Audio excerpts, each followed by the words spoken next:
Basic arts? Quinn read. Does this mean there are stronger vampire martial arts out there? This time, the tutorial was unlocked when Quinn had learned the vampire martial arts, so perhaps there was a tutorial skill related to it. Yes, Fex replied.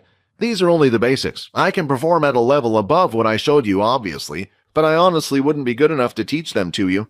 If you want to learn some more, you're better off getting a real teacher to show you. While the two of them were busy practicing inside the private server, they were unaware of what was happening elsewhere in the game. Zombie P, winner. A few people in the crowd were currently watching a particular student play the VR game. Each of them had lost the matches, but found the fights a little strange, so they opted to watch the next few games. New match has been found. A new game had started, and once again, the student they had their eye on was going up against a level 3 telekinesis user. The telekinesis user had several black balls attached around his chest, while his opponent had no weapons at all. Standing on the opposite side was Peter. He didn't look like his usual self, as he was slightly disguised by the avatar, although he selected a pretty basic default design that had a randomly generated face with a few scraps of clothing. The fight had begun. Peter rushed forward. At the same time, the telekinesis user threw out the metallic balls using his ability to speed them up. Peter, however, was fast and was able to dodge most of the incoming attacks, and the few that he couldn't, he knocked away with his hand. Eventually, one of the metallic balls came at great speed and managed to hit Peter in the center of his shin, smashing and breaking it in half, causing him to fall to the ground. The telekinesis user calmly walked over to Peter, thinking it was all over. He had taken out one of his opponent's legs, and no movement would mean the end. However, the others watching from the stand knew it wasn't the end for Peter. They had all thought the same thing while fighting against Peter. Suddenly, after a few moments, Peter was able to stand up again, as if the attack had never hit his leg in the first place. He immediately ran towards his opponent. Eventually, when he was close enough, Peter pounced on top of his opponent and widely swung his fists towards his head. There was no class and no style with Peter's attacks. It was like one of a wild animal. Winner, Zombie P. Each of the opponents Peter had gone against had witnessed his impressive regenerative abilities. Still, some people were suspicious, since Peter also seemed to have impressive strength and speed on top of his healing powers. As the game had ended just outside the VR pod, Logan was finally waking up from his nap. As he slowly opened his eyes and looked around the room, he noticed that Peter wasn't there. "Peter!" Logan said as he rushed over to the computer and immediately logged in. It was as he thought. Peter had not logged into the private server to play, but instead had logged into the military servers. Quickly, Logan brought up a log of Peter's past games, hoping he hadn't done anything to stand out. He had already received a few emails from admins, asking to look into the user ID of Zombie P, making sure it wasn't a hacked player, since there had been a few complaints made online. "I guess your fame online will be a short one, Peter. The world cannot learn of you just yet." With that, Logan forcefully disconnected Peter from the online world.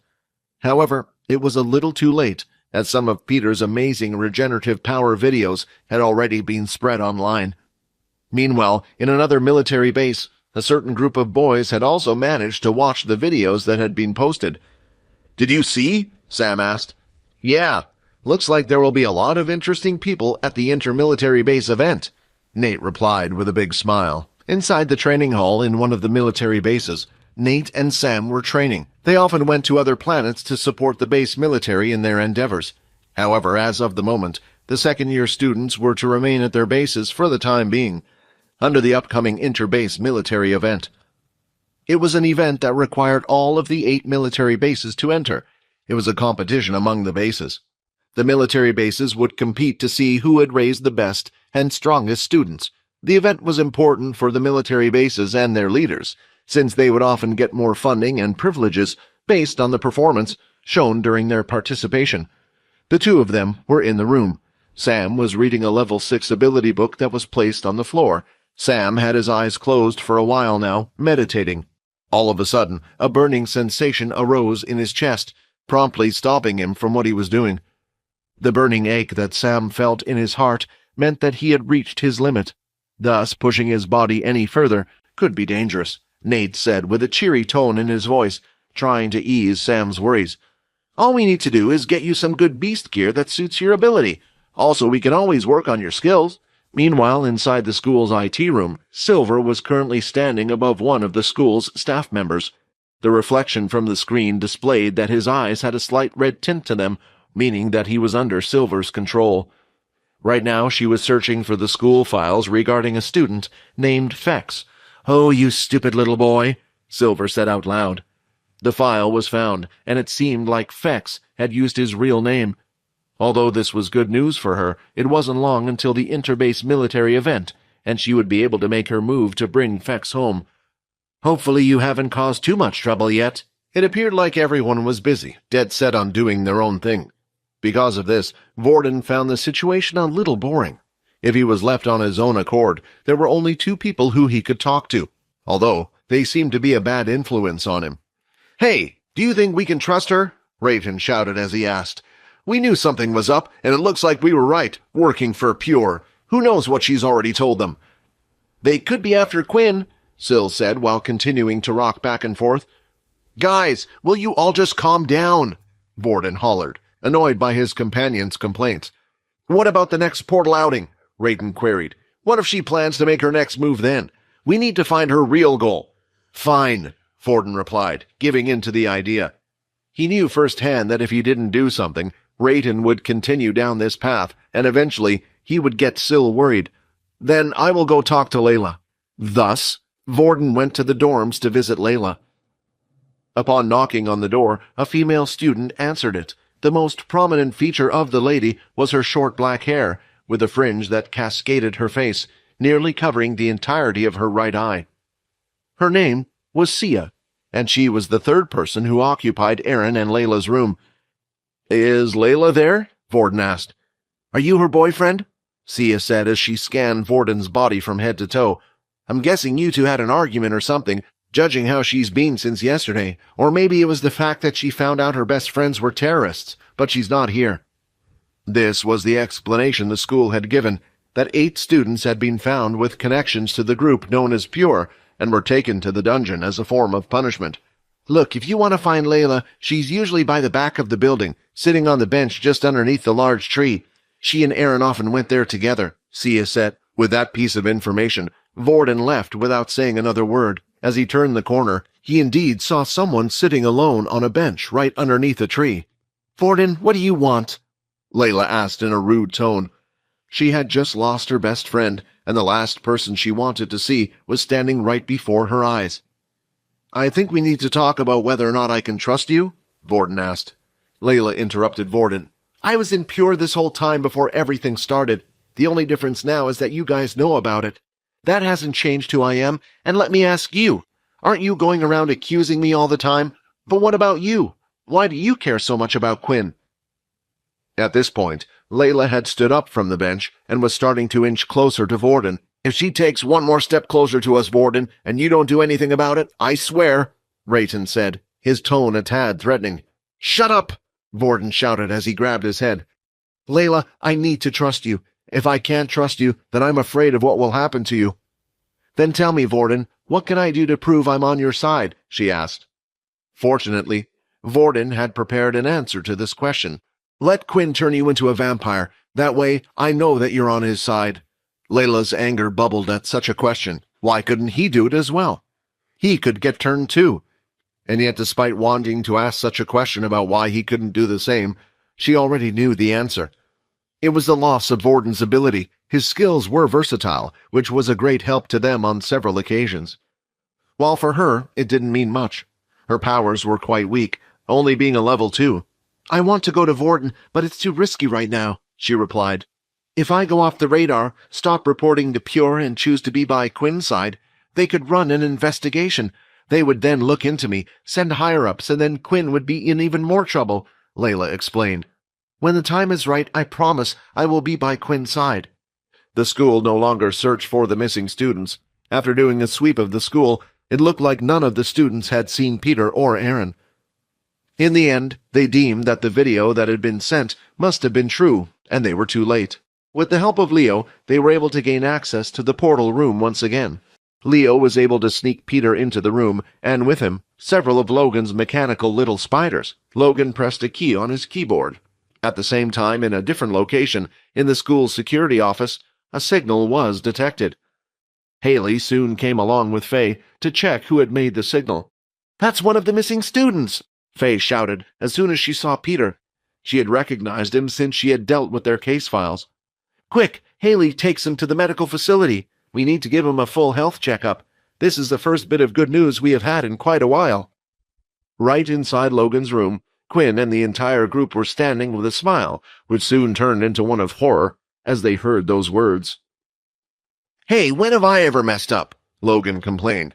"It's pretty obvious that as soon as they find a student who has been missing for a while and comes back in tattered clothes from a planet that had suffered a Dalkey attack, the first thing they would do is take him to the medical facility."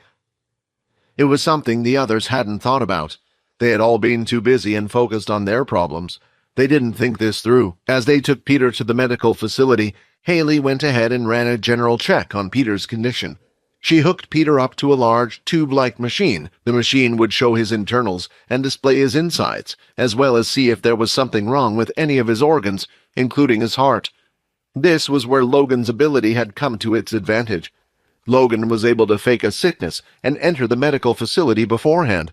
During this time, he had touched every machine available there. While doing so, he had taken control of the machines. "It looks like you're in perfect condition," Haley said as Peter lifted him outside of the machine. "Now I just need to ask you a few questions."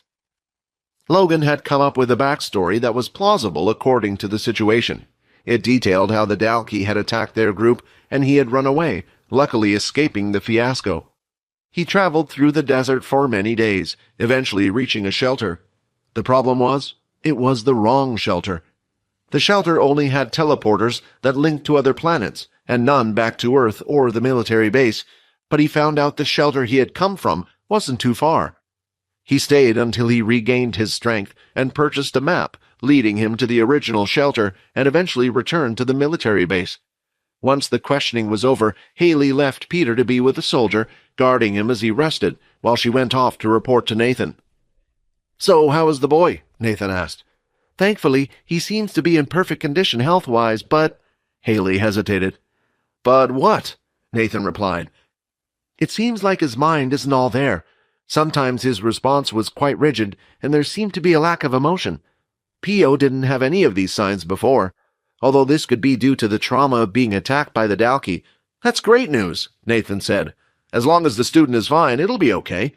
We can inform his parents about the good news for now. Have him rejoin classes tomorrow." As Haley left the room, Nathan went to pick up the files on his desk as he read through them one by one. "An orange portal outing? What are they thinking?" Nathan said. It was late that night, and the others had left the room to go to sleep. Just before they left the room, Fex had spotted something on Logan's workbench. It was a square-shaped portable teleporter. While the others were busy saying their goodbyes while friendly chatting with each other, Fex decided to move closer to have a look. It looked like he had the square teleport device hooked up via some cables leading upward to the computer screen. "He can't be trying to crack the thing, can he? This is bad," Fex thought. As everyone headed back to their rooms, Fex managed to pull Quinn to the side just before they were about to part ways. "Just a little warning to you, Quinn. The device that Logan has been tinkering around with on his workbench, it's a portal leading back home. You need to do everything you can to stop him." Fex left after warning Quinn before he could even ask any questions. "What was that all about?" Quinn murmured. He then decided to carefully think about what Fex had said. By home, there could only be one place Fex was talking about. It was where the vampires came from. Still unsure whether or not that was somewhere on Earth or another planet, or at least a place hidden from the human eye. He understood that he needed to stop Logan before he figured it out. The only thing Quinn didn't understand was why Fex seemed so concerned. Quinn then thought of his first meeting with Fex. He mentioned something along the lines that he wasn't meant to be here. "If what you are thinking is along those lines, then I'm afraid the situation is worse," the system said. "Based on the boy's young age and at the same time, his great skill, it would be wise to assume he holds a high position in one of the vampire families. If he is not here on orders, then they will send others on his trail to retrieve him. We need to be careful." The next day, the first-year students were called into the assembly hall for a meeting once again. Nathan walked onto the stage. "Okay, I'm not one for speeches, so let's get to the point," Nathan said. "This year the military has decided to expand their operation and get more aggressive in planetary explorations," Nathan explained. "So, what does that mean for you guys? Well, instead of the normal green portal, you guys get to jump ahead and explore an orange portal instead." Hearing the news, the students suddenly broke into gossip. "An orange portal this soon? I thought they only did that with the second years. Why would they do this to us, especially after the Dalkey attack?" "Silence!" Nathan shouted. "Don't worry, there will be 2 sergeants sent out with you on this journey. Leo, head of the beast weapon class, and Faye." Faye then took over and walked to the podium. "You will remain in your teams of 5 while traveling in the larger group of 50. Each team will be given a certain device that would be used to survey the land and map out the terrain. The data recorded will be used to automatically create a world map and other maps for future use on the planet. More details will be explained once the devices have been given to you." The hall of students quickly shifted around, with everyone getting into the same groups they were in before. Quinn, Vordon, and Ila remained in one group. Peter, now known as Pio, had decided to come over to join Quinn's group. "So what do we do about the 5th person?" Vordon inquired. As Quinn looked around the room, he noticed once again that Fex was all on his own. Seeing this, Quinn shouted, "Fex, come join us over here." Fex came rushing over towards the others. "I guess you guys realized how lame your group is," Fex said, his tone indicating that he was proud of himself. "So you immediately needed me to boost it up a level. Well, if you insist." Upon hearing that, an awkward smile made its way to Quinn's face. He merely wanted to be close to Fex, hoping he would eventually learn more about the vampire world. While everyone was huddled up in their groups, there seemed to be 3 stray students that had walked up to the front of the assembly hall, going straight to stand by Faye's side. As she looked into the crowd of people, she started to look at each of the groups. Every single one of them was already filled with 5 people. "You there, and you." She surveyed the room one more time, and her eye had managed to capture Vordon. "And you. You can head to those at the back," she said.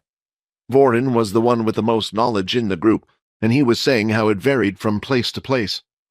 The orange portal was amidst 2 stages. Once the whole planet had been explored, they would use the information that they had gathered to update its status to green or red. Just then, a voice echoed loudly within the hall. "Hello?" Sia said as she entered the circle. "You," Vordon replied, shocked that he saw Sia. "What are you doing here?" "Sergeant Faye has asked me to join your team," Sia explained. Right now, everyone in their team knew of each other's abilities. However, Sia knew nothing. If she was to join the team, it would only slow them down. Sia then looked at each of the members. "So I'm already acquainted with the haughty and puppy eyes over there," she said, referring to both Vordon and Layla. "But what about the rest of you?" Then she pointed at each one of them as she continued to provide them with nicknames. "Average Joe over there," pointing to Quinn. "Dead Eyes," pointing to Peter. "And—" When she got to Fex, she paused slightly. "Go on, then," Fex said. "Compliment me on my good looks." "Arrogant young master type," she said. Sia looked defeated and appeared like she didn't want to be in the group at all. Not realizing that they felt the same way, "Well, we better get to introducing everyone then. If we have to work as a team, I guess the first thing we need to know is about everyone's abilities, right?" Sia asked. When the question asking about their abilities arose, everyone in the circle was a bit hesitant to answer. "I don't have an ability," Quinn quickly answered. All the while, after seeing this, she quickly ignored him and moved on to the next person. Quinn was fine with this. "I already know Layla's, and most people learned about that pretty boy after the event with the second years in the assembly hall. That means I just need to know yours," Sia said as she looked at Peter. Peter then gave Sia a rather uncordial glance, since he wasn't in a great mood. What annoyed him wasn't Sia's attitude towards him, but her disregard for Quinn, his master. "I can show you firsthand if you want," Peter said, raising his fist. "Peter!" Quinn snapped. So Peter immediately put his fist down and went back to his master's side. "What the hell was that all about?" Sia asked in bewilderment. "Don't you think you should tell us your ability first before asking for ours?" Vordon questioned. "Well, my ability will be a little hard to explain, so why don't I just show you?" Sia looked at all the people in the group. At first, she would have tried using her ability against Peter. However, judging by how he acted, she didn't want to do that now. Out of all the people in the group, there seemed to be one target that stood out as the weakest. As Sia lifted her hand, smoke gradually appeared on top of her palms. The smoke was colored in the shade of blue that the skies had. It started to form a certain shape. Its body was similarly hued to the smoke. After a brief window, a pointed blade emerged on one end of the fully formed thin rod. The final product was a short spear, spanning half of Sia's height, made of animate smoke. Without warning, she looked towards her target and threw the spear. It flew through the air and managed to hit Quinn, dead in the chest. "Quinn!" Layla shouted. "Are you okay?" When the spear had made contact with Quinn, he felt no pain. Although he could feel the object piercing him, it didn't seem to have inflicted any physical damage. No bruises, scratches, or holes where blood could trickle. Still, there was definitely an effect. Part of his energy felt like it was being absorbed by the weapon. It was a similar feeling to when he was out in the sun, only a lot weaker. Finally, the notification sound was heard. "You have been affected by Spirit Spear. All stats have been reduced by 10%. "What did you do to me?" Quinn said, his anger evident in his voice that became a bit deeper. The others had never seen Quinn like this before, so they were stunned. Meanwhile, filled with rage, Quinn started to walk toward Sia. Right now, Quinn was unsure what Sia's skill was. All he knew was it had reduced his stats by 10%. If this was a permanent effect, then he would have lost a lot of hard work. "Is this guy really a level 1? Sia thought, as she looked into the anger that was swimming in Quinn's eyes. She wasn't sure if she imagined it or not, but she thought she could see the color of his eyes slowly starting to turn red. "Hey, Quinn, relax," Fex said, as he jumped in between the two of them, before Quinn could even act. He then leaned forward and whispered to Quinn, making sure his body and head were blocking Sia from seeing him. "Quinn, your eyes, they're red. You need to control your anger and calm down," Fex advised. However, as Quinn thought about how hard he had worked to gather those stat points, and them going away just like that, his anger started to boil again. "Spirit Spear has worn off. Stats have returned to normal." The spear that impaled his chest slowly dissipated into thin air, and the energy seemed to return to his body. At the same time, his mind was suddenly cleared along with his anger. "Hey, did you really think I would hurt you in front of all these teachers and students? It looks like I've joined a team of crazy people," Sia complained. "A support ability?" Vordon said. Sia simply nodded as a response to Vordon's query. "It allows the user to form spirit weapons in their mind. When this spirit hits its target, it can either act as a buff or debuff. When my ability hits, it is able to debuff the target for 5 seconds, and then the effect wears off. Because I'm only a level 3, though, the amount of time the spear lasts is only 3 seconds, and the distance I can throw the spear is quite short." The others didn't want to admit it, but having Sia on the team would be a great addition. Support-type abilities were greatly sought after. "Anyway, it looks like this group won't amount to much," Sia uttered. "So why don't we just meet up on the day of the portal outing? There's no point training together within the 2 days left, prior to the expedition." "I agree. Why don't we all do our own thing before the portal outing? It's been a tiring week, and I think some of us can do with some rest," Quinn said. Before the others could even say anything, Sia was already walking off. The assembly had ended, and students were told that, until the portal outing, they would have the next 2 days off. While everyone was busy doing their own business, Quinn had arrived at the VR gaming room. With the nanostick that had been given to him, he no longer needed to bug Logan. Accordingly, he headed to his room in order to use the private servers. "Now, let's see what you got. Tutorial video for skill Phantom Hit has begun." The VR room was the best place to practice, and now that he had access to Logan's private server, it meant Quinn could also practice his shadow abilities freely. The first thing Quinn was going to do was have a look at the new tutorial video he had unlocked after learning the vampire martial arts. "Phantom Punch tutorial." "Hello there," the blonde man in a cheery voice said in the video. "In my opinion, this is one of the most useful skills to have. But just a little warning, this skill seems to work better with beings with a high level of intelligence, namely humanoid creatures. When testing this against a beast, it has little to no effect. To perform this skill based on the system stats, you will need at least 15 points of agility and 10 points of charm. These are the minimum requirements. Now, as you increase your points into charm and agility, this skill will work even better. While in a fight, you will aim your punch in a certain direction to start. Before the first movement is made, your charm skill will take slight control of the user's mind. To them, an image will appear and make it look like the punch has continued heading in the initial direction. But in fact, this will be a phantom punch. While the user is dodging or trying to block it, the real blow will come from somewhere else. This skill works even better if you have high enough agility.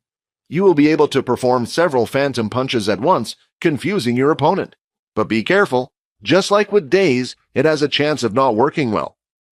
This is why I recommend you to increase your charm points when possible. He explained it by saying it should feel similar to when Quinn would use the Daze skill. He should gather that feeling again and try to focus it through his eyes. Then, using his strong will and the image in his head, he would be able to project a fist outward.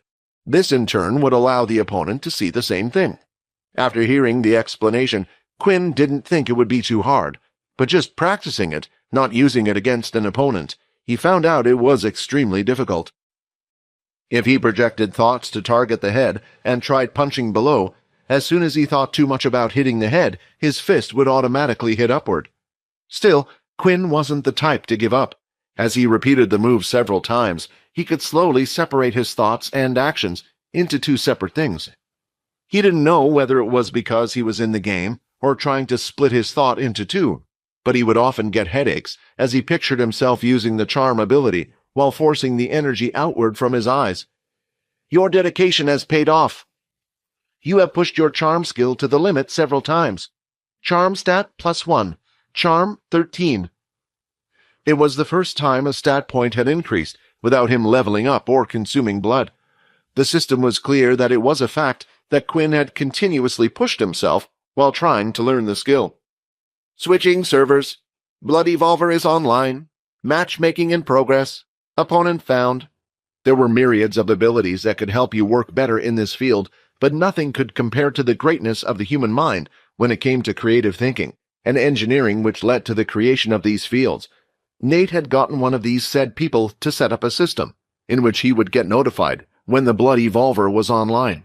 Recently, he had also added the new user Zombie Pete to that list as well.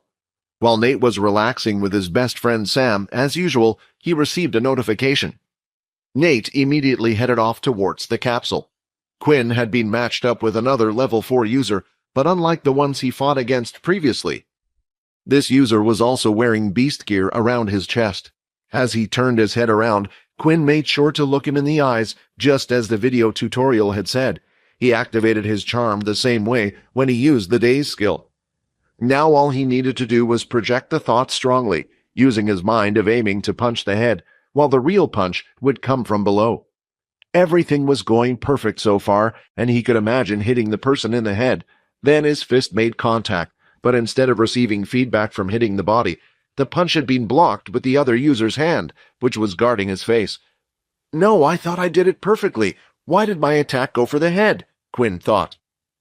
Quinn previously thought he had perfected the phantom punch, but using it with no opponent and using it against a real opponent were two different things. With the pressure to perform perfectly and with the enemy standing in front of him, his concentration lagged at some point, so his attack failed. Eventually, the match had ended, and Quinn unsurprisingly lost. Nate was speechless. He thought he was the only person who had beaten the Blood Evolver before, and the one he knew now was a lot stronger than before. Once again, Quinn went into the next match. Nate stayed and watched carefully, but it seemed to be nearly an exact copy of the last game. After watching 4 matches, the Blood Evolver had lost 4 times in a row. There were a few others who had become fans as well, and they were nearly just as disappointed as him with the results they were seeing right now. No one would usually lose a match without giving it everything they got, and in the last 4 games, Quinn didn't use a single skill other than the flash step and the failed phantom punch. After losing 5 matches in a row, the only person that kept on watching Blood Evolver's matches was Nate. He didn't know why, but he felt that there had to be a reason for all the strange actions that Blood Evolver did in the past matches. The reason for his thinking was the fact that Quinn had lost every game doing the same thing. Only an idiot would do the same thing over and over again, expecting different results. As the next match started, Quinn now looked more confident than he did before.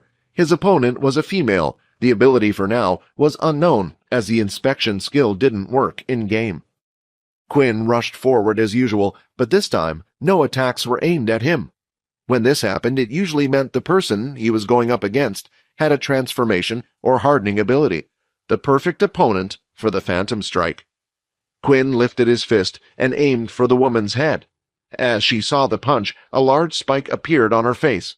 If Quinn was to carry on moving forward, then the spike would go right through his hand. She could see the punch rushing forward and about to go through the spike. A smile appeared on her face, but suddenly she felt pain in her stomach as she keeled over. Phantom Punch skill successfully learned. The fist hadn't hit her head, but struck her stomach instead. Quinn continued using the Phantom Punch in this fashion, successfully landing hit after hit, while on the outside, Nate, who was watching the entire thing, was deeply confused. All he could see was Quinn's opponent forming spikes and blocking the attacks in the wrong places. It was clear where the punches were coming from, so why was she constantly blocking in the wrong place? The match had finally ended, and Quinn had been declared the winner, but Nate was even more confused now. However, after watching the Blood Evolver's next 3 games, and each one of them coming out in a victory in the same fashion, goosebumps started to appear all over his body. Once the system had confirmed Quinn that he had learned Phantom Punch, everything got a lot easier from then onwards. Instead of concentrating on the feeling like he did before, now all he had to do was think about the skill, and his mind would automatically do the work for him. Finally, the day had arrived. It was the weekend, and all the first-year students were told to gather inside the portal room once again. It was time to go through the orange portal. All the groups present, please raise their orange scanning devices, Dell said, as he raised the scanner for everyone to see. You will only need to point it at an object. You can see that on the screen. You can select the area or item that you want to scan. It will try its best to break down the information it has received and display it on the screen for you, although this is not the goal of the expedition. What you students need to do is look for things on the planet which have never been scanned before, and this includes beasts. In your teams, each newly scanned object will earn you points. If the item has been scanned before, you will receive no points. There is quite a range on these scanners. Before engaging in combat, it will scan every beast that is within your vision. The most useful thing about these scanners is that, even if they have never seen a beast before, it will be able to tell you what level the beast is at. After the explanation with the scanners was over, Dell went on to tell them how the expedition would work between the classes. Each class, together with their homeroom teacher, would be sent off to a certain area. When they reached their assigned space, the class would stay there for a while, allowing every one of the students to scan the area thoroughly. If they were to run into a beast with a tier higher than intermediate, they were advised to fall back and tell the teacher immediately. The homeroom teacher would then inform the generals, who would come to their aid as soon as possible. As soon as Dell's lecture was finished, the groups began making their final preparations. While Quinn was looking around, he noticed that Logan was already tinkering around with the scanner, no doubt making adjustments to the scanner's system. All of a sudden, he felt a soft touch on his shoulder, interrupting his observations. "Hey, do you need one of these if we're going outside?" Fex said as he waved a strange object in front of Quinn. It looked like a flask made out of silver. The only difference was that, on the facade of the flask, a skull that had 2 sharp fangs on the upper jaw was displayed. It was a strange design for Quinn. If you used a normal flask, the blood would spoil in a few days. However, this one is especially used within the circle of vampires to keep blood fresh, Fex explained. Fex then pulled out a similarly styled flask from the inside of his shirt and handed it straight over to Quinn. Finally, Dell had begun to call each group into the portal. The group took a step forward as they prepared for what was to come in their orange portal expedition. While going through the portal, the group made sure to hold on to the person in front of them tightly. Finally, the distorted space ended and white light could be seen up ahead. When their eyesight slowly returned, the first thing they could see was green. Lots of green. More specifically, giant green trees. "Please step aside to allow the other students to arrive," a loud voice said as he pointed to his side. Just like last time, they had arrived in one of the areas that had been circled off. The group went over to where the man pointed, and it seemed there were other groups of students standing by the side, waiting as well. Several soldiers were checking and coordinating with them, making sure they stayed in place and didn't wander off. "It's a lot better organized than our last trip," Layla said. The first thing Quinn did was pop up his trusty umbrella to protect him from the sun. But this time, it didn't do much to make him feel better. The place was humid, hot, and sticky, and it looked like he wasn't the only one being affected, as everyone around was sweating heavily as well. The shelter itself was vastly different as well. In a way, it looked incomplete. Most of it seemed to be made from some type of wood and mud, although the architecture was impressive. They had managed to build upon the large trees, incorporating them into their shelter. But the thing that surprised him the most was just how many residential houses there were in an orange portal like this one. "This is one of the cheapest places for people to live in," Layla explained. "The citizens aren't required to pay tax on an orange planet, so those who can't live on Earth and can't even make a living on a green portal planet end up here." Quinn started having strange thoughts after hearing this from Layla. If it was true, those who couldn't afford a place to live on Earth had no choice but to be here. Then why didn't Quinn end up in one of these places like these kids? When his parents had died, a government official had come over and explained to him that they would look after him until he was 16 and provide him with an apartment. So why didn't these kids get the same type of treatment? The students were now being led along to an open space, and while doing so, they could see the people from the shelter and children come out from above. They looked down on the new students, peeking over from the bridge.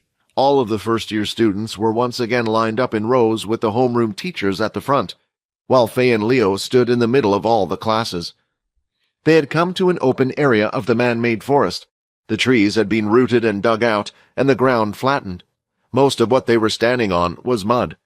They could also see several paths from the circle, open area leading deeper into the forest. "All right, everyone, each class shall now explore a different path," Faye said. "The scanners will not activate until your teachers say so. You will continue to follow the path, and your teachers will tell you when you are in an unexplored area. My last warning to you all, you will encounter beasts on this trip. At what level, I do not know. I wish you all luck," Faye shouted. Fex, who was walking by Quinn's side, took in a deep breath of fresh air. "Nah, compared to Earth and these planets with all the bright colors, our home has nothing," Fex moaned. While relocating, they had decided to choose a mostly dark place, and they also needed an atmosphere that they could still live in. They had found the perfect place for vampires, but I don't know why, but it always felt strange to me. The vampires were indeed no longer on Earth like they were when the blonde man was a vampire. At some point, they had relocated to a different planet. As they walked, Quinn decided to use his inspection skill on every new thing he saw. The pathway came to an end, and now the mud had turned into thick, heavy leaves and short green plants. "This should be a good spot," Dell said as he placed his large shield onto the floor. They were now in an open area. There weren't as many trees and vines. It allowed them to see from all directions. "Students are not to travel more than 200 meters from this spot. If you do, your scanner will notify you, indicating they will no longer work," Dell explained. "For each new plant discovered, you will receive 5 points. For each new beast discovery, 20 points. All right, your scanners are on." At the same time, each of the scanners made a ding sound, and the students rushed off in different directions. "Let's do this," Layla said. "Let's get to the top for Aaron." Quinn liked that idea. He rushed off into a section of his own along with Peter and the rest. The battle for points was fierce as students continued to run around the area, scanning every item in sight. "Damn, this has been scanned already," a student complained. Some of the weaker groups decided to stay together as they went around. Although this stopped other teams from snatching points from them, their progress was relatively slower than those who roamed alone. The stronger groups decided it would be best to split up. This way they were able to cover a wider range, while the other groups decided to do a mixture of something in between. Out of the strategies implemented by different groups, to catch up to the others, Quinn's group decided to do a mixture of the two. They decided that they would travel around in pairs. Quinn and Peter, Layla and Vordon, and lastly, Fex and Sia. It was important for them to have one strong member with a support-type member. The group had already split up, and while everyone was off looking for some new items to discover, Quinn noticed something peculiar. There were 10 groups, yet nearly every group had a single member that acted as a type of mule, a person designated to carry their belongings. After a closer inspection, he also noticed that these mules were people who had the lowest levels in their group. Nevertheless, they would still wander off and look around, as instructed by their team. Wouldn't this be the perfect chance? Quinn thought. Right now they weren't in school, and many of the students had separated from each other. If he was to take a sample of their blood and mind control them afterwards to forget what had happened, no one would ever know what he had done. It was the perfect crime in such a perfect situation. Blood type A positive consumed. Strength 20. Eventually, Quinn managed to find 2 more students, and he used the same tactic as before, getting him another 2 stat points. Quinn managed to get another blood type O, increasing his charm points to 14, while also obtaining another blood type A, increasing his strength. Faye and Leo were standing together at the starting point, where all the groups had split off. Suddenly, a beeping sound was heard from their watches, indicating that one of the teams had asked for help. "I'll get to it," Faye said as she stormed off at lightning speed in the direction of one of the paths. Leo stood there, taking in the fresh smell around him, but it was quickly disturbed as another beep reverberated from his watch. "Another one?" Leo said. "Is this planet more dangerous than we thought?" He had hoped that perhaps the teachers were only being trigger-happy, sending out a signal prematurely. It was always better for them to be on the cautious side when it came to these things, but the fact that 2 signals were sent out at the same time concerned Leo. The group had managed to obtain 25 points in total. They also discovered and scanned a peculiar type of rock mineral in the mix. Still, they were vastly behind the others, and their weighted points at the end of everything would be negative 25. What they were doing at this moment wasn't working, and they needed a change of plan. The quickest way for them to earn points would be to find beasts. Ding, ding, ding. Just then, a few meters away from Quinn, one of the scanners had made 3 dings, a sound that he hadn't heard yet. The scanner pointed at what looked like a boulder that was stuck in the ground. The top part could be seen, and it had several areas of green moss growing over it. But after the student had finished scanning the unique object, he took a few steps backward. Panic was evident on his face. "A beast!" he shouted. "I found a beast!" The student's teammates had gathered around the excited student to see what he was babbling on about. One of the students, who was moving closer, turned out to be Quinn.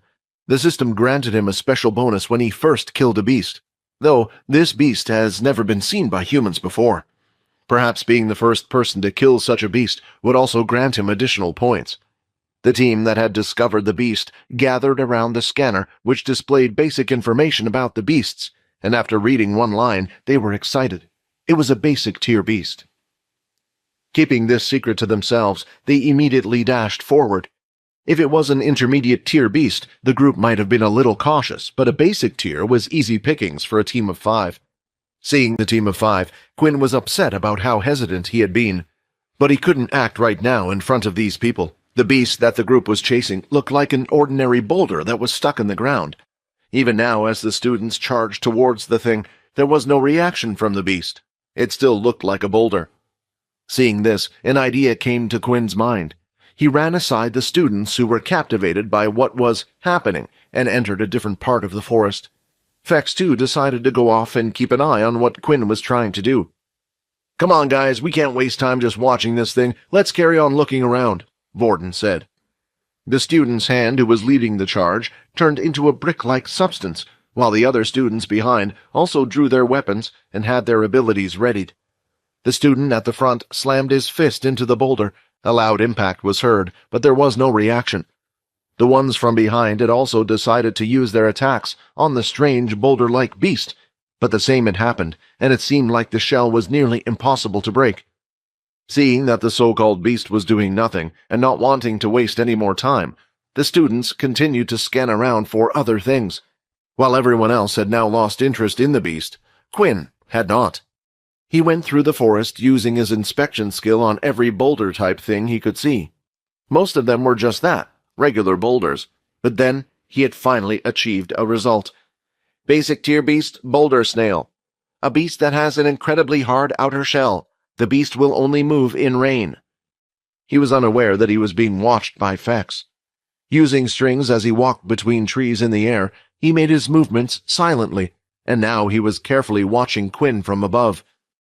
Quinn stomped his foot onto the ground, raised the energy inside him, and pulled back his arm as he let his other fist outward at the same time. He activated his skill Blood Spray to create his still most powerful strike, Blood Hammer. It sounded like someone had shot off a bullet in the middle of the forest. The beast had a large crack in the boulder, and black liquid was slowly dripping out from it. Basic beast has been killed. 50 EXP gained. First time killing boulder snail. 100 bonus EXP gained. You are the first person to kill a boulder snail. 5,000 bonus EXP gained. Now, the loud sound that erupted from the impact of the blood hammer on the beast's shell had echoed throughout the forest. Within its chambers, a large figure dwelling deep inside a cave awoke. Bloodshot red eyes flared open as it made its move towards the sound. For defeating the new type of beast, Quinn had gained a bonus of 5,000 points, which had leveled him up a total of 3 times, and now he also had 6 free stat points to play with. For now, he thought it was best if he was to keep these stat points in reserve. Quinn wanted to place the stat points into his charm skill. Still, the Orange Portal planet was a dangerous place, and Quinn didn't know when he might need to use his other stats for dangerous situations. Before leaving the area, Quinn managed to shove his hand into the small crack he had made, even though it was only a basic tier crystal. Quinn was already thinking about what type of armor the crystal could be used for. It had been over an hour now, and the group had a total of 60 points. Now when students were scanning items with the scanner, it would constantly come up with an error. 15 minutes had passed, and there wasn't a single sound indicating the students had found something. "All right, students, everyone gather up in the center. It's time for us to move on to the next area," Dell shouted. As the students started to walk over to Dell, loud, low sounds could be heard, and vibration could be felt underneath their feet. A large beast stood on all fours and had a long neck. There was no fur, and it resembled something similar to a dinosaur. Even the size was something similar to what they would have imagined. The only difference was on its back. It seemed to have a large flower bud. It completely covered it from its neck to its tail. Advanced tier beast Florosaur, unable to obtain further information. "Guys, we have to run," Quinn said in a serious tone. After finding out it was an advanced tier beast, Quinn didn't even think about the possibility of trying to defeat it because of its experience points. Last time, he almost died fighting against an intermediate beast. Dell was never much of a fighter, and his ability also didn't support that fact. Immediately, he started tapping his wristwatch, sending out a distress signal. Dell just wanted one of the sergeants to appear in front of them now. Out of all the students, Quinn was the first to take a step away, trying to get a head start on the other students. But the sound of his steps caused the leaves to ruffle, and the creature's head turned and immediately looked at Quinn. "Maybe moving isn't a good idea," Layla said. Dell had felt the same way, which was why he hadn't shouted at the students to run away or retreat. The sudden movements could frighten the beasts. Most beasts were hostile towards humans, but the higher tiers seemed to have more intelligence, and some would leave humans alone. The bud on the beast's back slowly started to open up, revealing a pink center. Out of the pink center, 6 vines rose in the air before dropping down and falling to the beast's side. Although the beast wasn't moving, the vines were stretching out from the buds as if there was no end in sight. One of the vines had reached the student closest to the beast. After waiting a while, nothing happened. The student eventually opened his eyes. At that moment, the head of the vine opened up and attached itself to the student. Using both hands, he grabbed onto the vine and tried to pull as hard as he could, but it was no use. The suction and stickiness of the vine were too strong, and he couldn't break free. The vine lifted the student high into the air and towards the beast's mouth. "Everyone run! It's a hostile advanced tier beast!" Dell shouted as he ran into a random part of the forest. However, while Dell was running blindly through the forest, he was aware of a great problem. The distress signal sent from the watch was only a signal sent to the sergeants. They would then head over in that direction. If Leo or Faye was to head there now, they would have no clue where Dell or the other students had gone. The students at the back could hear the booming footsteps getting louder and louder. When Dell had made it past another tree, they had finally come out to an open area. The open area was quite large. To the left and right there were two paths, but they were slightly slanted going uphill, and Dell didn't like their chances of outrunning the beast. "We have no choice. We have to turn and fight," Dell shouted. The vines continued to hover around the beast's side as if they were alive like snakes, while the main body of the beast charged straight ahead into the students. Like a whip, the vines were used to knock the students who were closest to it. "Healers and support-type abilities, come and stay behind me. We don't want you to get hurt," Dell commanded. "Anyone who uses a beast weapon as their main attack, come closer to me now. My ability allows me to double the strength and durability of any beast weapon for a limited time. We need to defeat the beast before time runs out," Quinn overheard Dell said. "Pio, come!" Quinn shouted as he dashed off towards the fallen students on the ground. Peter wasn't the only one that was following Quinn. Right now on his other side, Fex was running closely behind him as well. "I'll cover you while you do whatever you want to do, but you will owe me one after this," Fex said with a wink. As the three boys got closer to the beast, the vine started to head towards them, slashing out at an incredible speed. Now on the other side, another vine was coming towards them, and this time it was Fex's turn. Fex was a vampire and was unable to use his ability just like Quinn. However, there was a clear advantage of Fex's ability over others. When using his string ability, it was almost invisible to the human eye. As the vine came towards him, spread both his hands out and slashed it downward, cutting the head of the vine right off. However, just like with Peter, the vine seemed to have an incredible recovery speed, and right now, the head was starting to form out of the cut cells by Fex. Quinn placed his finger into the student's blood around the chest. It was too far away for the other students to see the finer details, and everyone else was busy fighting the beast. Quickly shifting his hand into his mouth, he quickly picked up the student and rushed back to the others. "AB blood type consumed, stamina 18. Quinn repeated this process with the other students who had been hit. In total, he managed to save 5 students, and at the same time consume their blood. All in all, Quinn had gotten stronger. Strength 23, agility 19, stamina 18, charm 16. While Quinn was busy looking at his stats, and the two by his side were busy dealing with the vines, a third vine had already set its sight on Quinn. When the two had looked at each other, the vine had set its target. It reached out as far as it could to grab onto Quinn. Just as the vine was about to reach Quinn, its movements suddenly slowed, and Quinn was able to create a distance between the two. That's when he noticed the strange, ghost-like spear, half of its body inside an elephant. "The spirit spear?" Quinn said confusingly. Upon looking back, he could see Sia had decided to help out by using her spear. Thanks to Sia's spear, the beast had slowed down just enough for Quinn to move out of the way, avoiding the vine whip. A second spear was thrown and had landed in the same spot on the beast's legs. The effective 2 spears had stacked, and now the beast was 20% slower than it usually would have been, and also 20% weaker. The students took advantage of this temporary weakness. Their attacks, which were bouncing off the beast, are now damaging it, and the vines that were troubling slowed down. With Vordon and Sia using their spirit spears, the beast had now lost 40% of its overall strength. It was nearly half of what it used to be. Quinn no longer felt the need for him or Fex to get involved when fighting the beast. The beast now looked heavily injured. It lifted its front 2 feet into the air and slammed them onto the ground.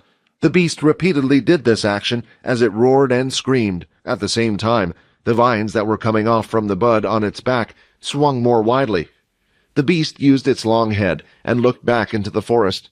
The next moment, it started running back from where it came from. "Nobody should chase the beast," Dell shouted. "Some advanced-type beasts and above have something called a berserker mode. Once injured to a certain point, if the beast feels like it's stuck in a corner, it will activate its berserker mode, sometimes increasing its strength several times." But then, a female with light pink hair stepped in front of Quinn and bowed down to him.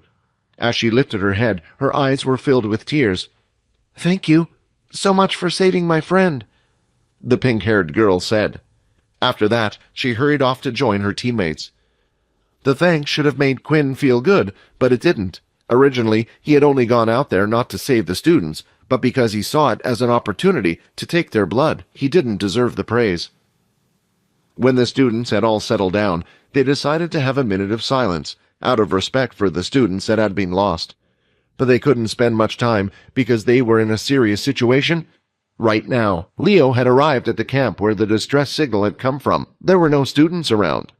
Leo started to hunt around for clues when the sounds of large, heavy footsteps could be heard heading in his direction. A large flame of red energy seemed to be spiraling in his direction.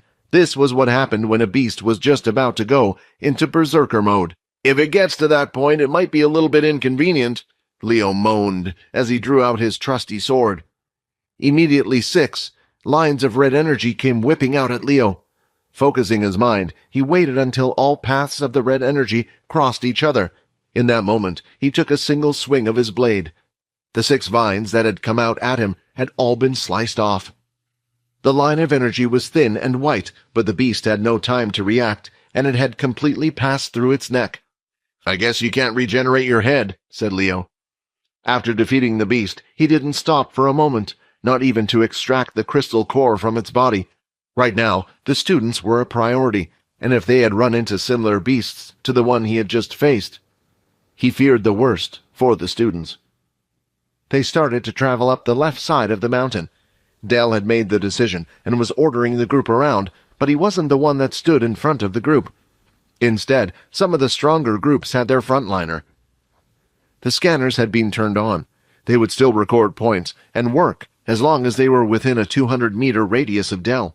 The group decided to stay closer, and no one was venturing far away from their team or far from the whole group. The students started to walk around to see if there were any other options to scale the mountain, or if they could see the shelter from the edges of the mountain.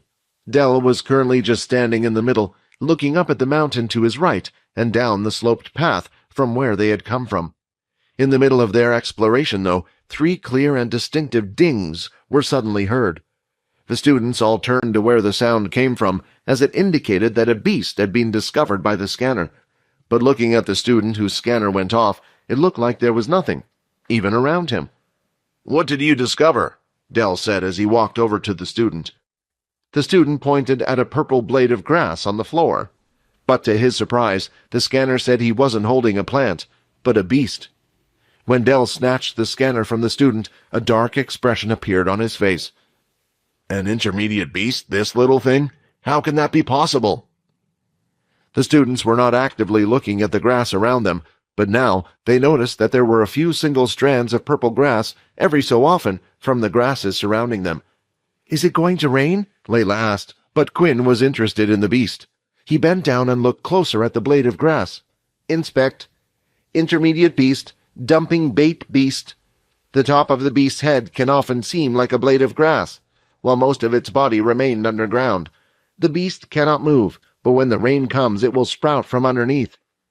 As a single raindrop fell on the purple shade of grass, it suddenly shook, and the ground started to vibrate as well. "Guys, get away from the purple grass!" Quinn shouted to his teammates. "Let's head back down the slope." As Quinn said these words, a 2-meter-tall purple plant appeared behind him. Its body was as thick as a tree, and its head was as wide as a car. On top of its head was the strand of grass that could barely be seen on top of the giant plant-like beast. "Quinn!" Layla shouted as a plant dived down. But it was too late. The large plant had swallowed Quinn. Chaos erupted on the side slope of the mountain. However, the beasts were too fast. As if it was a snake, the plants opened their mouths wide and sometimes consumed more than one student at a time, and one of these students was Quinn. "No, he's not dead," Peter replied. "I can tell." "I'll go get him," Fex said.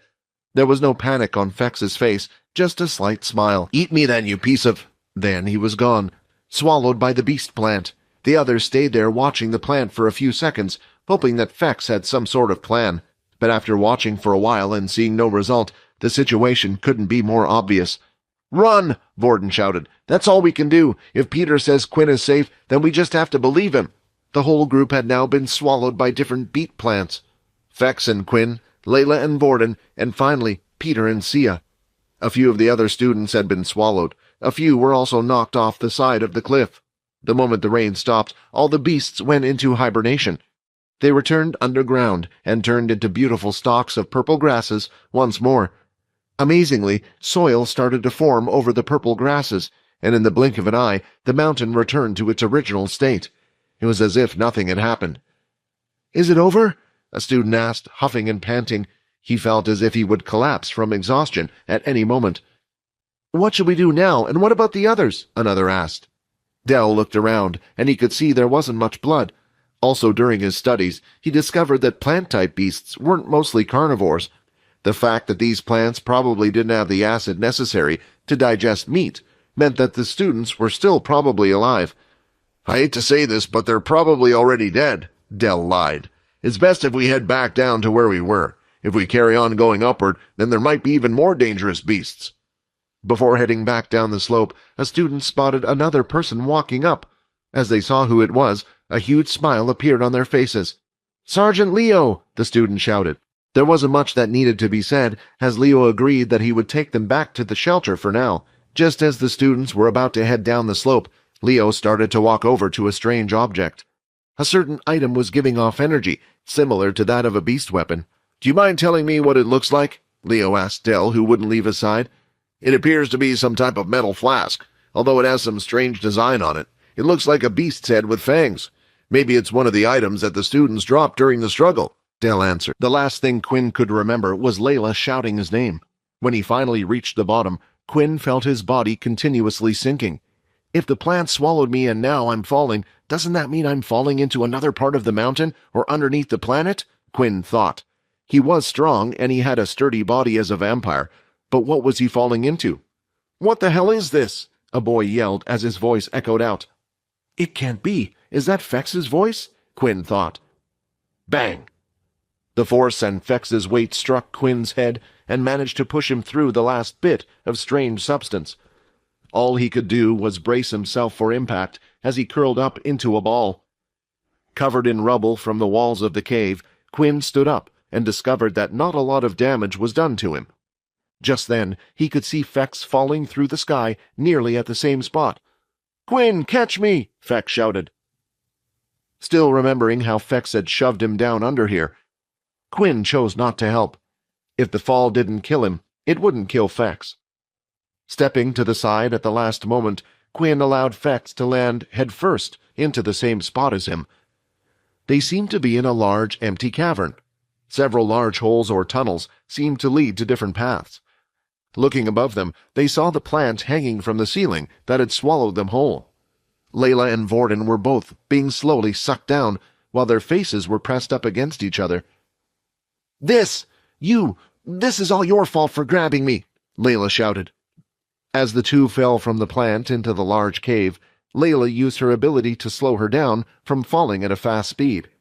Vordon also used the same ability and achieved the same result, so they managed to get down onto the floor safely. In another section of the cavern, the last pairing was of Sia and Peter. Sia noticed that Peter's expression didn't have any trace of fear.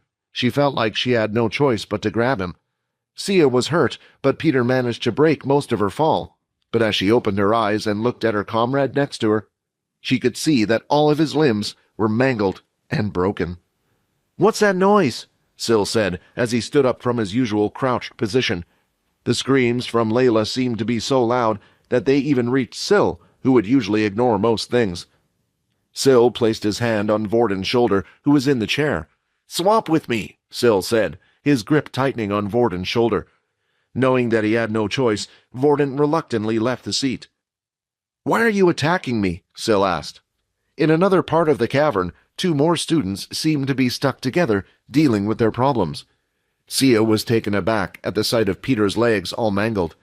They were utterly broken, and it looked like part of the bone had splintered through parts of the skin. She turned her head away, unable to look at the sight any longer. "Stay here, I will go look for help," Sia said in a panic. "You know, if you didn't hold on to me, the fall wouldn't have been as bad," Peter replied in a calm voice. "I think we should go this way," a voice said, stood right behind her. "Pio, but how? Your legs were all mangled just a few seconds ago." Sia still didn't know Peter's ability, but she had a guess.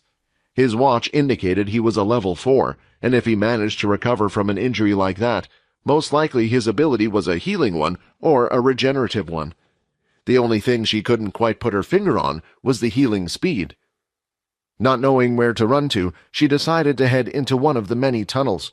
If another student had arrived and had no relation to the person named Pio, then maybe she would have bolted towards Logan, but seeing that the two of them had some type of a relationship, she didn't want to risk it. The cave was dark, and it was hard for her to see, but each of the tunnels gave off a little reflection of light. There was always the chance that the small amount of light could be radiating from a beast, or it could be a raw crystal. Because of this, as Sia ran, she also had to be careful about her footing. "This is a pain. I wish I bought some type of light with me or something," Sia complained. Taking another step forward, her foot seemed to be lodged between something. She quickly managed to pull it, but it had greatly slowed her down. She scuttled along until she was behind Logan. Logan then tapped something on the side of his suit, which brightened up the area around him with green lights.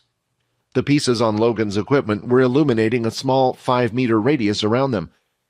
"I adjusted the scanner the school gave us to increase its radius. I had to power it with my beast crystals. I don't get any points for doing that, but to me it was well worth it," said Logan. "That's when I discovered that there seemed to be a strange tunnel underground, but they didn't quite look natural, so I decided to investigate. I never thought anyone else would be down here, so it was a nice surprise to see you." "Do you know the way out?" Sia asked. Realizing from what Logan said, he should have a wide area mapped out using his scanner. "No," Logan replied. Although this was a lie. He knew they would ask to lead him out of here, but Logan had discovered something on his scanner that he had to check out before leaving. Somewhere inside the large cave, Fex and Quinn had decided to walk down one of the tunnels. While inside the tunnel, the connection between Peter seemed to be lost. It had happened ever since he went underground. Quinn thought that it might have something to do with the distance between the two at the moment, as he didn't know that Peter and the others were underground as well. Thinking that help would never arrive, they decided to just leave it up to fate and pick the tunnel with the biggest entrance. As they walked down the tunnel, they noticed that the walls were surrounded by thin blue crystals that gave off a slight glow to them. Not enough to light up the whole area, but one could follow the small light source quite easily. "What are these?" Quinn asked, looking at the small crystals. "Basic tier crystal. Would you like to store it in your system?" The shock from the message was quite immense. At school, they had been taught that the beast crystals could only be obtained from beasts. This was why the human race had been sending hunting parties to slay the beasts, even though there was a chance of death. Some crystals could be used to create powerful weapons, even more powerful than their modern equipment. But right here, crystals were hanging freely on the wall around him, and it wasn't just one crystal. There seemed to be hundreds of crystals through the tunnel they had just walked. Exiting the tunnel, it seemed like they'd arrived at what looked like a type of town. Buildings stretched out far and wide, and it was comparably as large as any one of the shelters they've seen before. Their gaze moved on towards the tallest building that stood in the center of the place. Although a town underneath a mountain was surprising to them, it didn't seem impossible. There were rumors of such shelters being built on other planets where the temperatures could reach extreme levels at different times of the year. Underground shelters were the only answer to such uninhabitable places. Although the place looked abandoned and was void of people, the buildings were a different matter. The structures looked perfectly fine and hadn't deteriorated a single bit. The only semblance of the passage of time of abandonment was a layer of dust or rock-like substance from the ceiling that coated the top of everything. And finally, the design. Although the substance was strong, it wasn't as flexible and nimble as Galthrium. This meant that the edges weren't smoothed out, giving a slight rocky look. "They're Dalky structures," Quinn muttered. What are you on about?" Flex replied. "These aren't Dalky structures. They're vampire structures." "The boy is right," the system replied. "These resemble the structures that were built in my time." Quinn said, "Why don't we check out some of the buildings? Maybe there will be something inside which will tell us if it was the Dalkies who made this or the vampires." For the first time, as they got closer to the tower, it looked like some of the buildings had been destroyed, as if they had taken part in a battle. The top had crumbled to the ground, and some structures no longer existed. Just then, they heard a sound of growling from the sides. "I guess it's time to call on some extra help." Fex touched his ear and pulled on his dangling earring. Suddenly, in the palm of his hand, the earring started to glow until eventually it started to change its shape, forming what looked like a cross between a bull and a bat. "Ham here at your service," the bull said excitedly as it flew in a circle. It had been a while since Fex had last used Ham, and he was starting to miss his little companion. Finally, I get to spread my wings about," Ham cheered. "Can you sense what's around us?" Fex asked. "I think some beasts are surrounding us," Ham replied. "This place is disturbing the flow of my powers." Ham then started to look around where they were. "Wait, are we back home?" The two boys were surrounded by what looked like strange, dog-like creatures. There were more than 20, and possibly even more in hiding. The dogs had no fur, but displayed a slight tint of red on their skin. Their tongues were out, dangling from their mouth. A bit longer than regular dogs, and a little pointed. However, the most creepy thing about them was that they didn't have eyes. Inspect, basic tier beast, furry hound. A beast who is blind but has sensitive hearing. It can locate its enemy's position even with the quietest of footsteps. It will often use its long tongue for attacks. The tongue is stronger than most. Now unafraid of the beasts, Quinn wanted to get a kill before Fex, just in case no one had killed the beast before. The distance between him and the beast wasn't great, but Quinn chose to use the blood kick to try to finish the beast in one strike. 10 EXP gained. First time killing beast, Furry Hound. 100 bonus EXP gained. 2640 of 3200 XP. "Ham above!" Fex shouted, and immediately Ham flew up in the sky. Fex then leapt in the air and attached one of his strings to the ring around Ham's nose. From above, Fex was easily able to see his targets. As he detached himself and started swirling down, he precisely knew where to throw out his pieces of string. Hard-earn. As the strings fell, power surging through him left his body and was inserted into the strings, now making them just as hard and sharp as a sword. 5 of the hounds were killed in an instant. Finally, all the hounds in the area were defeated. Fex had defeated 15 of them, while Quinn had 8. 2720 of 3200 EXP. After defeating the dogs, Quinn decided to collect the crystals. "Boss, you're not planning to head to that tower, are you?" Ham said as it flew up in the air. "Why, what's wrong?" Fex said. "I think there might be danger there," Ham replied. While Ham and Fex were busy talking, a notification screen appeared directly in front of Quinn. 5 EXP shared. It was a message that he had never received before, and he found it strange that it came up while he had done nothing. Quinn would gain EXP as long as Peter had killed something and was nearby. Without thinking about it, Peter and Sia followed Logan around. While they were inside the cavern, Logan continued to walk confidently, leading the way. He knew exactly where he wanted to go, as he picked one of the tunnels without checking the others. While traveling, their group also discovered the same type of blue crystals embedded into the wall. Naturally, Logan decided to take one for research, but he already had an idea of what it was just by looking at it. After exiting the tunnel, they too could see the magnificent sight of the strange town, and although it came as a surprise to the other two, Logan had already expected this. It was exactly what had come up on the scanner. The one visible place was the tower that stood in the center, like a beaming torch in the middle.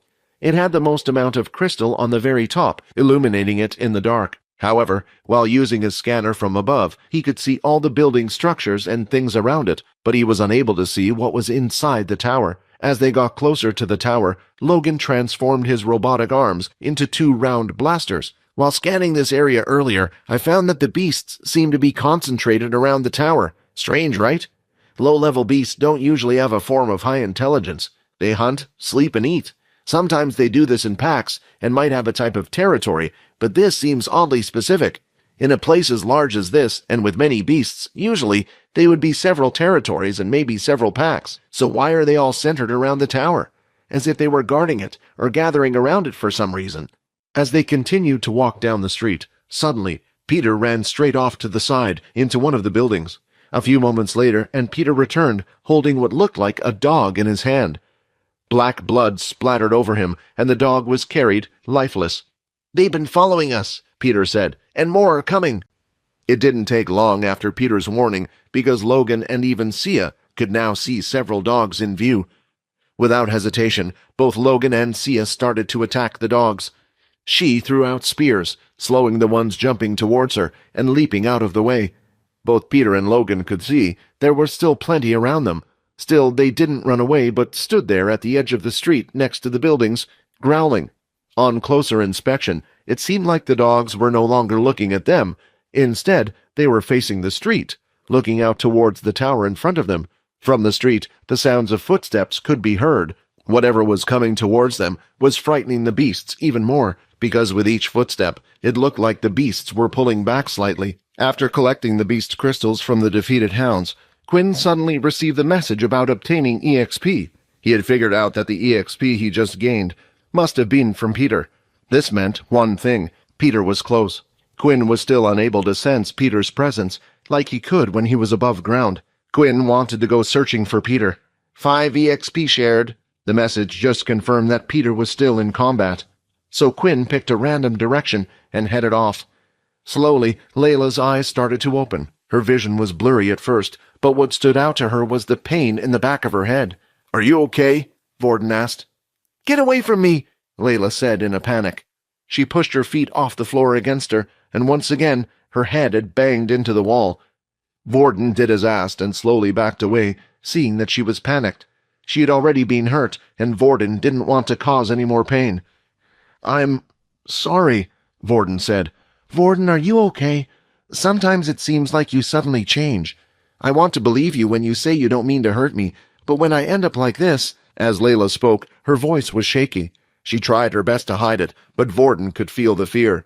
Lately, the changes happening to Vordon had become more frequent, and now for the first time in a while, Syl was actively asking for a seat. The worst thought in his mind was the possibility of one of the others taking control of the seat. If they took over, he wouldn't know what to do. "When I first met Quinn, I knew he was different," Vordon replied. "Of course, at the time, I didn't know he was a vampire. I was sick of it, sick of everything, and decided if I could at least save one person, it would be enough for me." "What does that have to do with me, though? Can't we both get along with Quinn?" Layla asked. "Are you jealous or something?" "Not me," Vordon mumbled, too quiet for Layla to hear. "I haven't exactly had the best of experiences since coming here," Vordon replied. "I think it's normal to be a bit unstable after what we have been through." As Vordon finished what he was saying, he took a step forward. Layla reacted by shuffling her knees closer to herself, curling into a ball. The sight of this reminded him of Syl, and in a sweet, calming voice, he did what he usually did without thinking about it. Vordon started to sing. "It will be okay. I will make your worries go away. I am by your side. I will always be kind." As she listened to the soft, angelic voice, without realizing it, Vordon was already next to her once again. He gently lifted his hand and touched her head, bringing it down and closer to his chest. All his movements were so soft as he inspected the wound. It was a side of Vordon she had never seen before. "I like this, Vordon," Layla said. This was the first time that Logan had ever felt panic. Due to him having night vision in the helmet he was wearing, he could see the beast before it came into view. Basic tier, intermediate tier, advanced tier, and right now they were about to face something that was at least at king tier level. Throughout history, whenever a beast that had a humanoid shape was discovered, it would at least be at the king tier level or above. Knowing that he would need everyone's help, Logan immediately changed one of his blaster shapes, slightly allowing it to be more narrow. The armor shifted at a fantastic speed, and when it had finished transforming, Logan quickly fired 3 blasts into the buildings around them. The shots weren't energy blasts like before. Instead, these were sticky light balls. They allowed a considerable amount of light to be shown and would easily stick onto whatever object they hit. The sticky lights had been shot in a triangle formation around them, one to the left, one to the right, and one slightly behind, where the king-tier beast was standing. This lit up the entire street. Now that there was a light source, Sia could see what Logan could see, and she knew straight away the danger of the beast. The beast slowly continued to walk towards the group, and by now, all of the dogs in the area had already scurried away.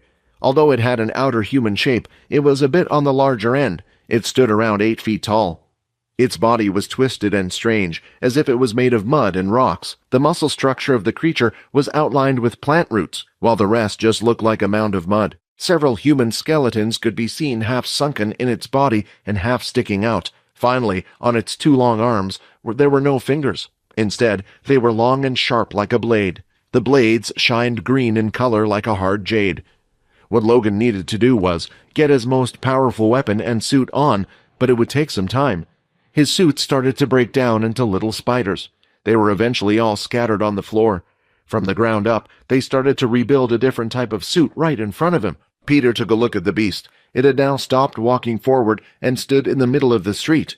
It placed one of its bladed hands in front of the other and scraped them against each other. A slight screeching sound could be heard as the beast continued this process. Peter said, "It already considers us intruders. It will keep attacking us until we're gone, I can tell." With those words said, Peter threw his bag to the ground and dashed forward. It was at an incredible speed that Peter had not displayed until this point, and it was a surprise to him. Although Sia was frightened, she wasn't stupid. She too got into position, dashing towards one of the sides of the building. While doing so, she threw out her spirit spears. However, the beast stood there and allowed the spears to be lodged into the upper part of its body. When Peter was in range, the beast swung down its blade hand. Using all his strength, Peter swung both his fists together like a tennis racket. As the hands met with the side of the blade, the power was surprisingly equal. The blades were knocked away, but Peter hadn't budged. Adjusting its power, it swung its blade faster and stronger with its other hand. Peter was unable to do anything. All he could see now was the dark black ceiling above. Peter's legs had been cleanly cut off. The beast then walked forward, ignoring Peter on the ground. Sia then noticed that its body seemed to be facing in a certain direction. It was looking at Logan. The suit's creation was almost done. It was mostly silver in color, matching that of the spiders. Unlike the previous one, which was quite large and bulky, looking almost mech-light. Only the last part remained, which was the head. Logan saw the beast coming towards him and decided to quickly place his body into the suit. He planned on allowing the spiders to complete the final part. The suit of armor had been completed. "This won't be enough," Logan predicted after witnessing the fight between Peter and the beast. He had seen Peter fight in the VR game, and he could gauge his strength. There was still one more thing Logan needed. A weapon. A female robotic voice sounded inside his head. 2 intermediate-tier crystals detected. An energy weapon is being generated. The beast was now only a few meters away from Logan's position. The suit he had formed now focused on attack power. Just as Logan was planning to dash towards it, a familiar voice shouted from behind the beast. "Hey, if you want to forget about me, you have to make sure you've killed me first," Peter shouted. As Peter stood there, she noticed he had his hand over his belly. His regenerative powers were impressive, but he had used too much energy, and for the first time, he felt hungry. It swung its arm out, and Peter could see the blade. With his reaction speed, he was able to react to the attack, but he could tell that he was a little bit too late, and the blade this time would chop his head off. He continued to duck down with all his might, and as he did, the sound of an object swinging fast through the air was heard. "My head! It's all right, it's still on me," Peter thought. Looking at the beast, spirit spears could be seen plunging deep into its body. Sia, who had been watching from the side, was deeply confused. She looked closely at the spears that were inside the beast. They looked identical to her own. The only problem was that she wasn't the one who had thrown them. "They say heroes always arrive at the last second," Vordon said with a smile as he appeared out from one of the buildings with Layla standing by his side. "Your family member, Peter Race White, is getting hungry." Seeing this message brought back bad memories for Quinn, but he was worried about what was happening, so he started to pick up the pace. Coming from the side of one of the buildings, both of them had quickly assessed the situation. Seeing a humanoid creature, they knew the others were in danger, and when they saw Peter trying to confront the thing, they didn't have much time to think and needed to act straight away. "Layla, go check up on Logan and see if there's anything you can do to help," Vordon said. Vordon still had not gotten the chance to gather many abilities. Sia's support ability was at level 4, and Layla's telekinesis ability was at level 2. Using Rayton, he could power that up to level 6. Not only that, but Peter needed Vordon's help. Based on the last attack, he had only come out alive by the skin of his teeth. The beast tried to swing its hand mid-air. Then, the spirit blade's time ran out.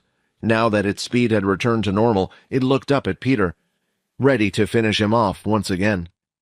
It prepared its legs, ready to spring into action once again, but just before it was about to set off, Vordon threw another one of the spirit spears, landing right in the back of the beast's legs. Now the beast was looking in Vordon's direction. As it looked down, another spirit spear was stuck in its body. The beast was sure it was keeping an eye on the other boy, so where did the spear come from? "Pretty boy, you owe me a date after this one," Sia shouted. Before the beast could choose its target, Peter was already upon him and had thrown a fist against his solid body. The beast shifted from his position a few inches back. The beast was able to avoid all of the spears thrown by the two. "They say heroes arrive at the last second," Fex said, with his hands twitching, holding the strings using all of his strength. At first, she thought that Fex had saved her, but on closer inspection, a strange purple shadow substance could be seen around it. From the corner of her eye, she could see a black hair boy pulling and twitching off to the side. Sia thought, wasn't he a level 1? As the beast saw its bladed arm being wrapped around by a strange shadow substance, while also being pulled by the strings, it wondered which one was affecting it more. A whisper was suddenly heard in Peter's ear. "Go join the others," Quinn said. "You've fought enough, and if you get hurt again, who knows if you will survive." Peter looked to his side and saw Quinn standing there. He had already equipped all of his beast gear equipment before coming over ready for a battle. "If you are in trouble, I won't hesitate to sacrifice myself," Peter said as he walked off to where the others were. "New quest received. Defeat the king of the underground city, King Tyr Beast Lickmorn. The town has been left behind, and in its empty place the beasts began to take over. Amongst the many, eventually a single creature took over, calming the seat and the title of the king. The others do his bidding as he protects the treasure located in the tower. Quest reward question." What interested Quinn about this strange quest was, for the first time, it seemed to inform a little bit about how the creature came to be. The beast was no longer curious about the strange shadow and strings, and pulled its arm back out of the shadow. Seeing this, Quinn quickly returned it to himself.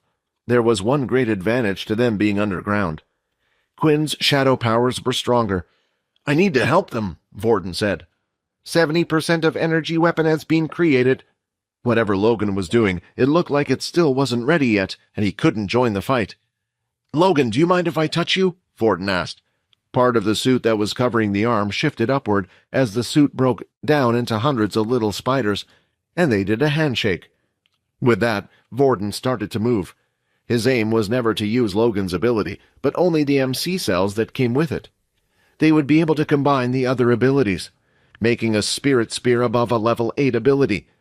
Fax knew that none of his mind control and charm-like abilities would work on such a powerful creature, which meant they would have to deal with it the old-fashioned way. "Ah!" Fex shouted as he charged in. "Quinn, I'll attack and you cover me with the shadow." Although Quinn didn't agree with the plan, it was already too late as Fex charged in. While charging forward, Fex threw out blood swipes. Seeing this beast, they swung its hand blades at such an incredible speed it looked like it had managed to create its wind strike pressure that clashed with the blood swipes. Using the shadow, Quinn blocked some of the attacks, while also using the blood swipe of his own. The two of them continued to attack while pushing forward. It took the two of them using their blood swipes, including Quinn using his shadow, to match the speed of attacks coming from the King Tyr beast, and currently they were at a stalemate. Although they were able to match the power and speed of the King Tyr's attacks, they couldn't keep this up forever. In a way, using the blood-type attack drained their life force, and they would eventually run out of energy. "Quinn, charge in!" Fex shouted. "Blood shield!" A wide barrier of blood was lifted from the ground, blocking the incoming attacks. Quinn didn't hesitate and went off to the side. Windwalk activated. Using his extra speed from his intermediate boots, he tried charging in from the side. Blood crescent kick. It was too risky to get in close. It would notice Quinn by then. Even with the attacks coming towards it, it did nothing to block them. The two attacks had landed on the beast, yet not a mark was left on it. "That was one of my most powerful attacks." There was only one thing left for Quinn to try. Flash step. In the middle of his preparation for the strike, the tree root extended arm had turned around and extended, following Quinn's position. Flash step. Quinn tried to execute the flash step, but for the first time he was too slow. The blade pierced through him easily, and now he was attached to the beast via its extended root arm. 60 of 80 HP. Fex, using his great speed, had managed to get within striking distance of the beast.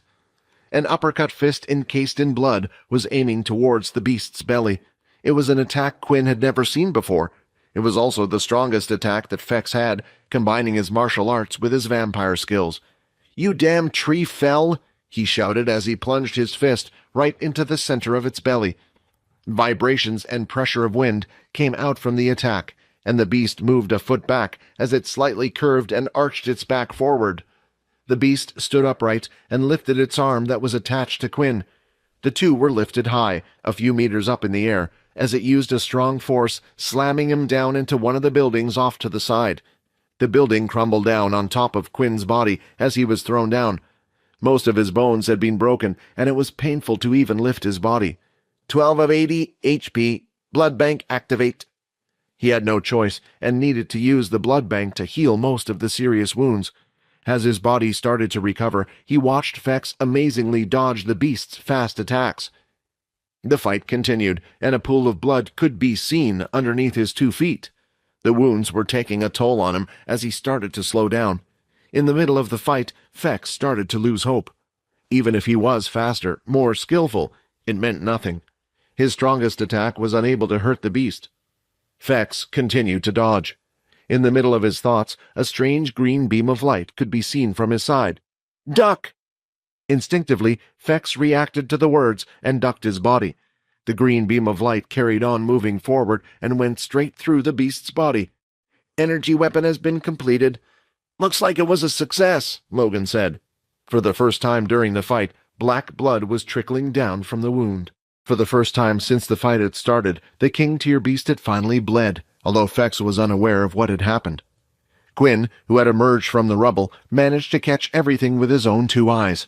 Quinn was still injured, his wounds were worse than usual, and even with the use of the blood bank, his body would take a while to heal.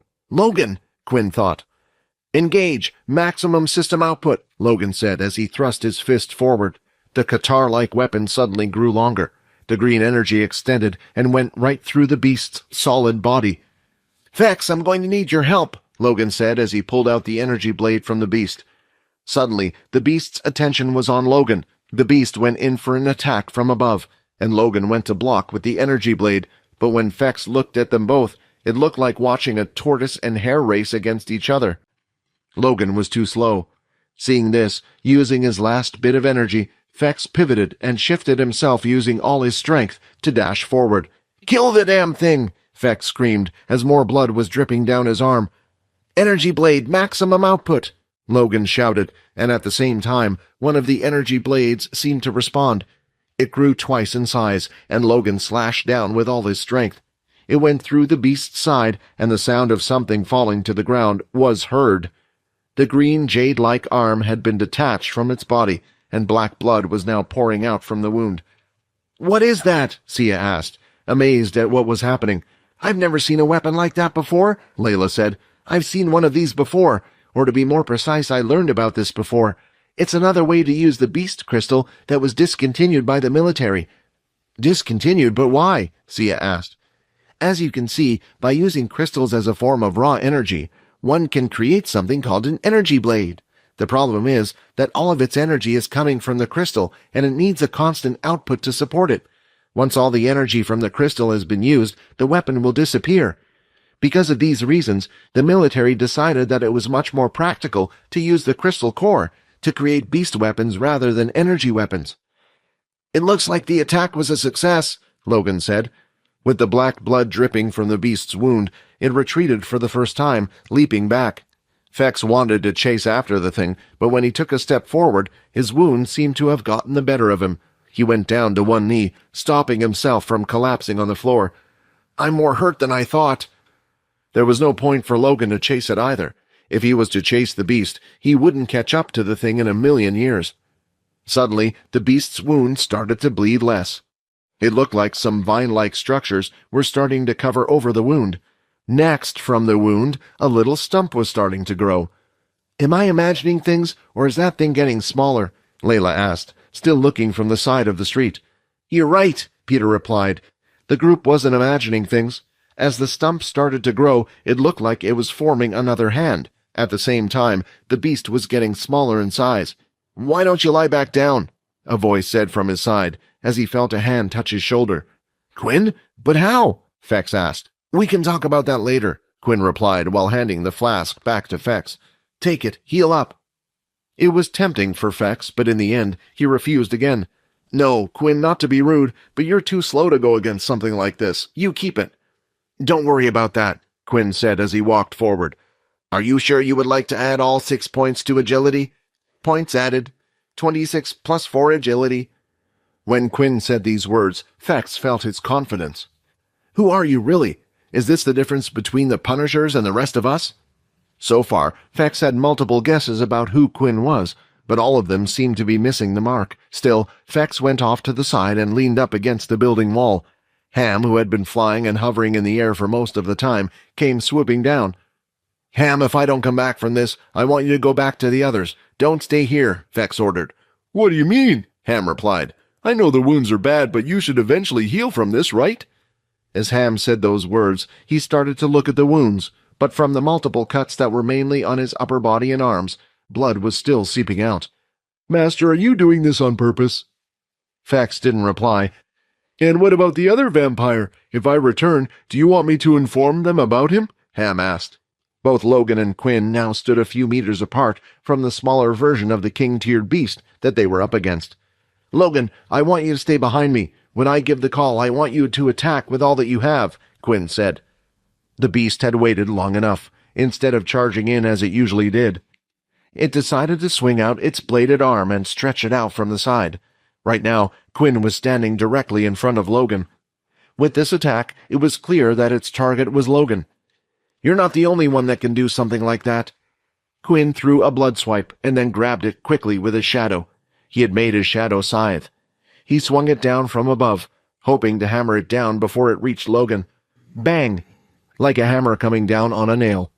The scythe managed to knock the tree root arm, pinning it to the ground. That attack wasn't that strong last time, Fex said, seeing this. I just... Sia was at a loss for words. They were all monsters.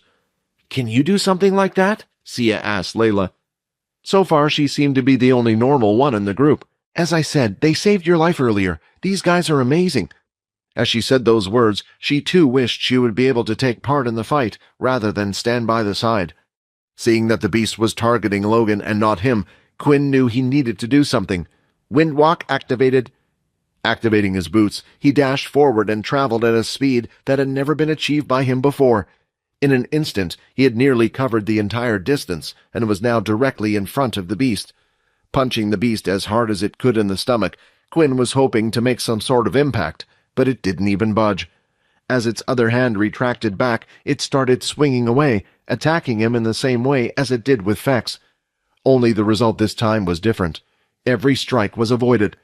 This speed! Did he hide his strength? Just how? Fex was now even more confused than before.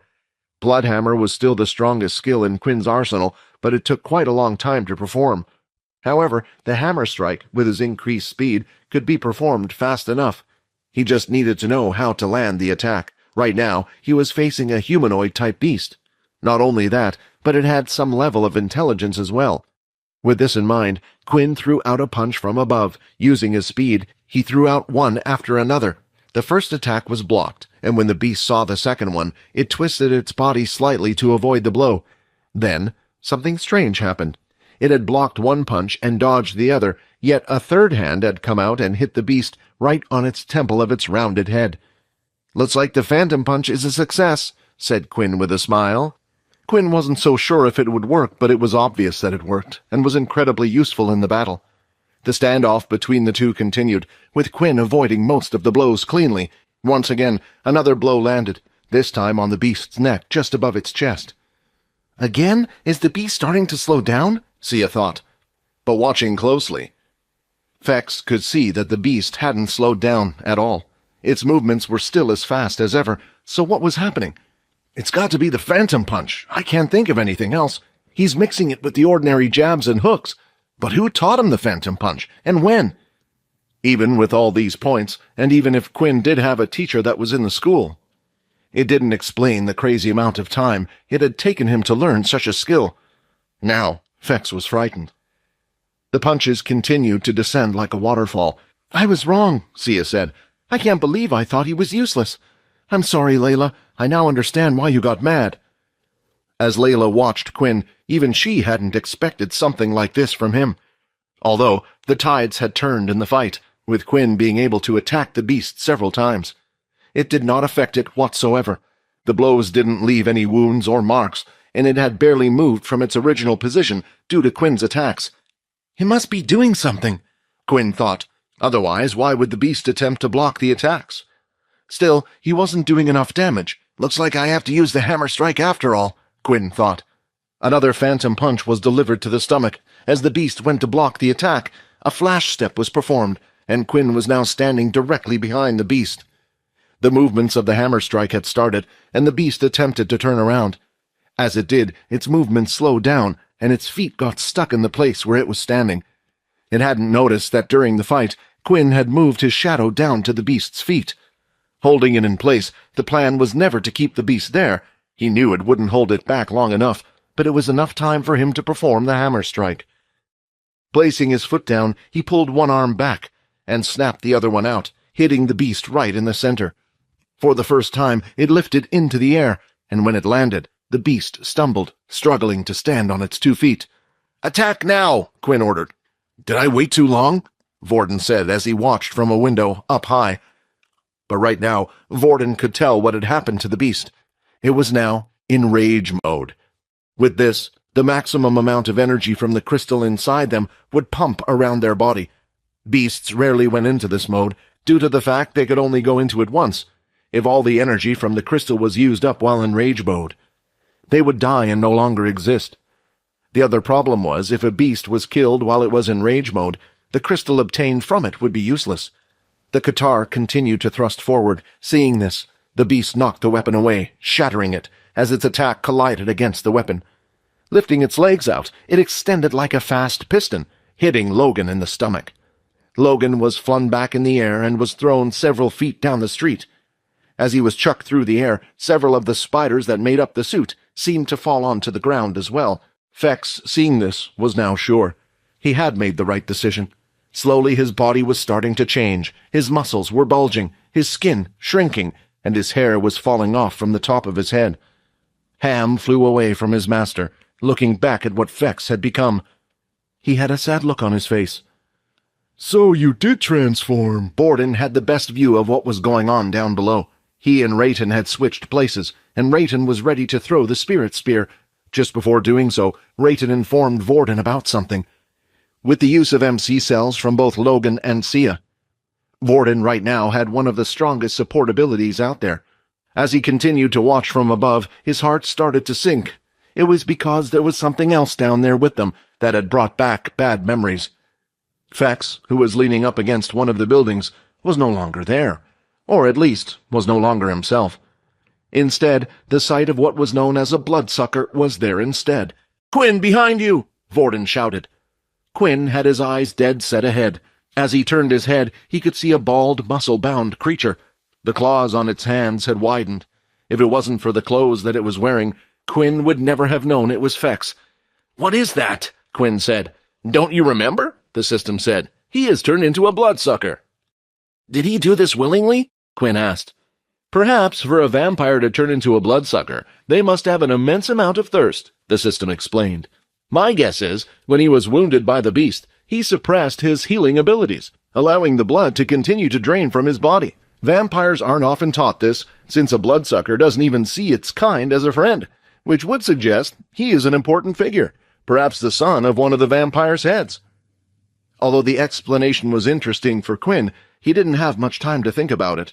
He looked to his left, he looked to his right, waiting for one of them to make their first movement. At the same time, the bloodsucker and beast dashed forward. "Damn it, Shadow Cloak!" Quinn said. From his feet, the shadow rose, and suddenly Quinn had vanished from their sight. As Quinn hurried to escape from the area, the two of them clashed in the center of the street. The bloodsucker swiped its claw, while the beast threw out its balded arm. Instead of going over to where the others were, Quinn decided to stay quite close to the fight. In the back of his mind, there was one thing he kept thinking about: the quest. While the beast was in its rage mode, there was only one attack that could do any type of damage, and that was the blood hammer. The only question was how. How would he get the last hit? The fight continued between the bloodsucker and the king-tier beast. When a vampire turns into a bloodsucker, their health, or in Quinn's case HP, decreases. Their wounds would also no longer heal. It was a starved state for vampires, a mode that allowed them to grow stronger to consume blood, but also acted as a double-edged sword. However, slowly one of them was starting to get an edge, and it looked like it was the bloodsucker. Quinn planned to inch closer and closer and try to get behind the king-tier beast. Running forward and around the two, he wanted to get behind the fight. As he took a step to the side, suddenly, a large claw-like fist came out towards him. The fist was briefly stopped by the shadow, and when he looked at where it had come from, it was from the bloodsucker. It could sense where I was even with the shadow cloak on, Quinn thought. Luckily, I already thought that something like this might happen and prepared my shadow just in case. Quinn quickly stepped back and went to his position before. It looked like Fex really could no longer differentiate between friend and foe. For now, Quinn's MC points had reached 0. 0 of 100 MC. The only thing was, now the others could see him as well. "Quinn, what are you doing? Leave it to the two monsters," Vordon said from above. The beast had done the same, as last time after its arm had been ripped out. It wanted to take a few steps back and start to recover, but the bloodsucker wasn't going to let it go. When the beast dashed backwards, the bloodsucker chased it. With a swipe to its chest, the red roots were split open, and the black blood squirted out once again. Obsessed with getting the quest reward for killing the thing, Quinn dashed forward. Seeing this, the bloodsucker leaped in the air, and it looked like it would close the distance between the two with one jump. The others expected Quinn to attempt to dodge, but instead, he started to go through the motion of the hammer strike, timing everything perfectly when the bloodsucker jumped. Just when it was about to land, Quinn performed a flash step. Avoiding the attack, he appeared in front of the king-tier beast. "Bloodhammer!" The beast was already weak, and using all the strength he could, he snapped back his arm and with the punch, released the power of the level 2 blood spray, performing a bloodhammer. Carefully, Quinn had hit the same spot where the bloodsucker had clawed out the roots, protecting its upper body. Unlike before, the attack seemed to go through. Quest completed. Defeat the king-tier beast. Looking at Fex, a large, thick blue spirit spear was stuck inside the bloodsucker. "Quinn, I can't produce another one like that. Finish him now if you can." A voice was heard shouting from down the street. Looking behind the bloodsucker, Quinn could see Vordon running towards him. The spear had come from him. "Kill Fex?" Quinn said. No, he couldn't do that. It was only because of him that they were able to kill the king-tier beast in the first place. While watching what was going on, the girl started to hear a few voices from somewhere. "So, just a little further ahead and the beast you encountered before should be here?"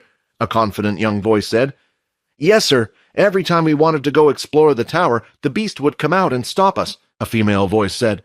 Down the street, a group of travelers was walking together. It was easy to spot them, since each of them had a sticky light patch on them. It allowed the area around the person to be bathed in light. They were the group of travelers who had reported to the military, updating them about the exploration, a female voice said. "It looks like there are other people here. Heck, they're kids, aren't they?" The group quickly rushed over to the students and was shocked at the state. The students looked quite young. They were a group of 5. All of them had beast gear covering their bodies. The female was the first to approach them, named Lily, who also had a bow on her back. Only hers looked a level higher than what Layla had. Then there were a couple of bald twins. None of them held a weapon in their hand, but their legs were covered in thick boots, while the rest of their legs had light armor. It was a strange sight. They were called Rock and Pock. There was another man who seemed to be staying by the youngest-looking person's side. He had a shield on his back, with a sword sheathed at his waist. The man looked a little older than the others. It was as if he had been assigned to look after the whole team, but after listening to them for a while, Layla quickly figured out that he wasn't the leader. It was the young man standing next to them. The young man had brown, wavy hair that was tied up in a ponytail. His weapon of choice was a spear, placed on his back. It was as long as him in length. The most noticeable thing about him was the air around him. "I'm the leader, Andre," the young man said. "What happened here? You guys get attacked?" Loud footsteps could be heard in the shadows, where the team had come from. A figure slowly came out of the darkness. "Another beast, and it looks like a strong one," Sia exclaimed in a panic. But the group of travelers didn't look panicked at all.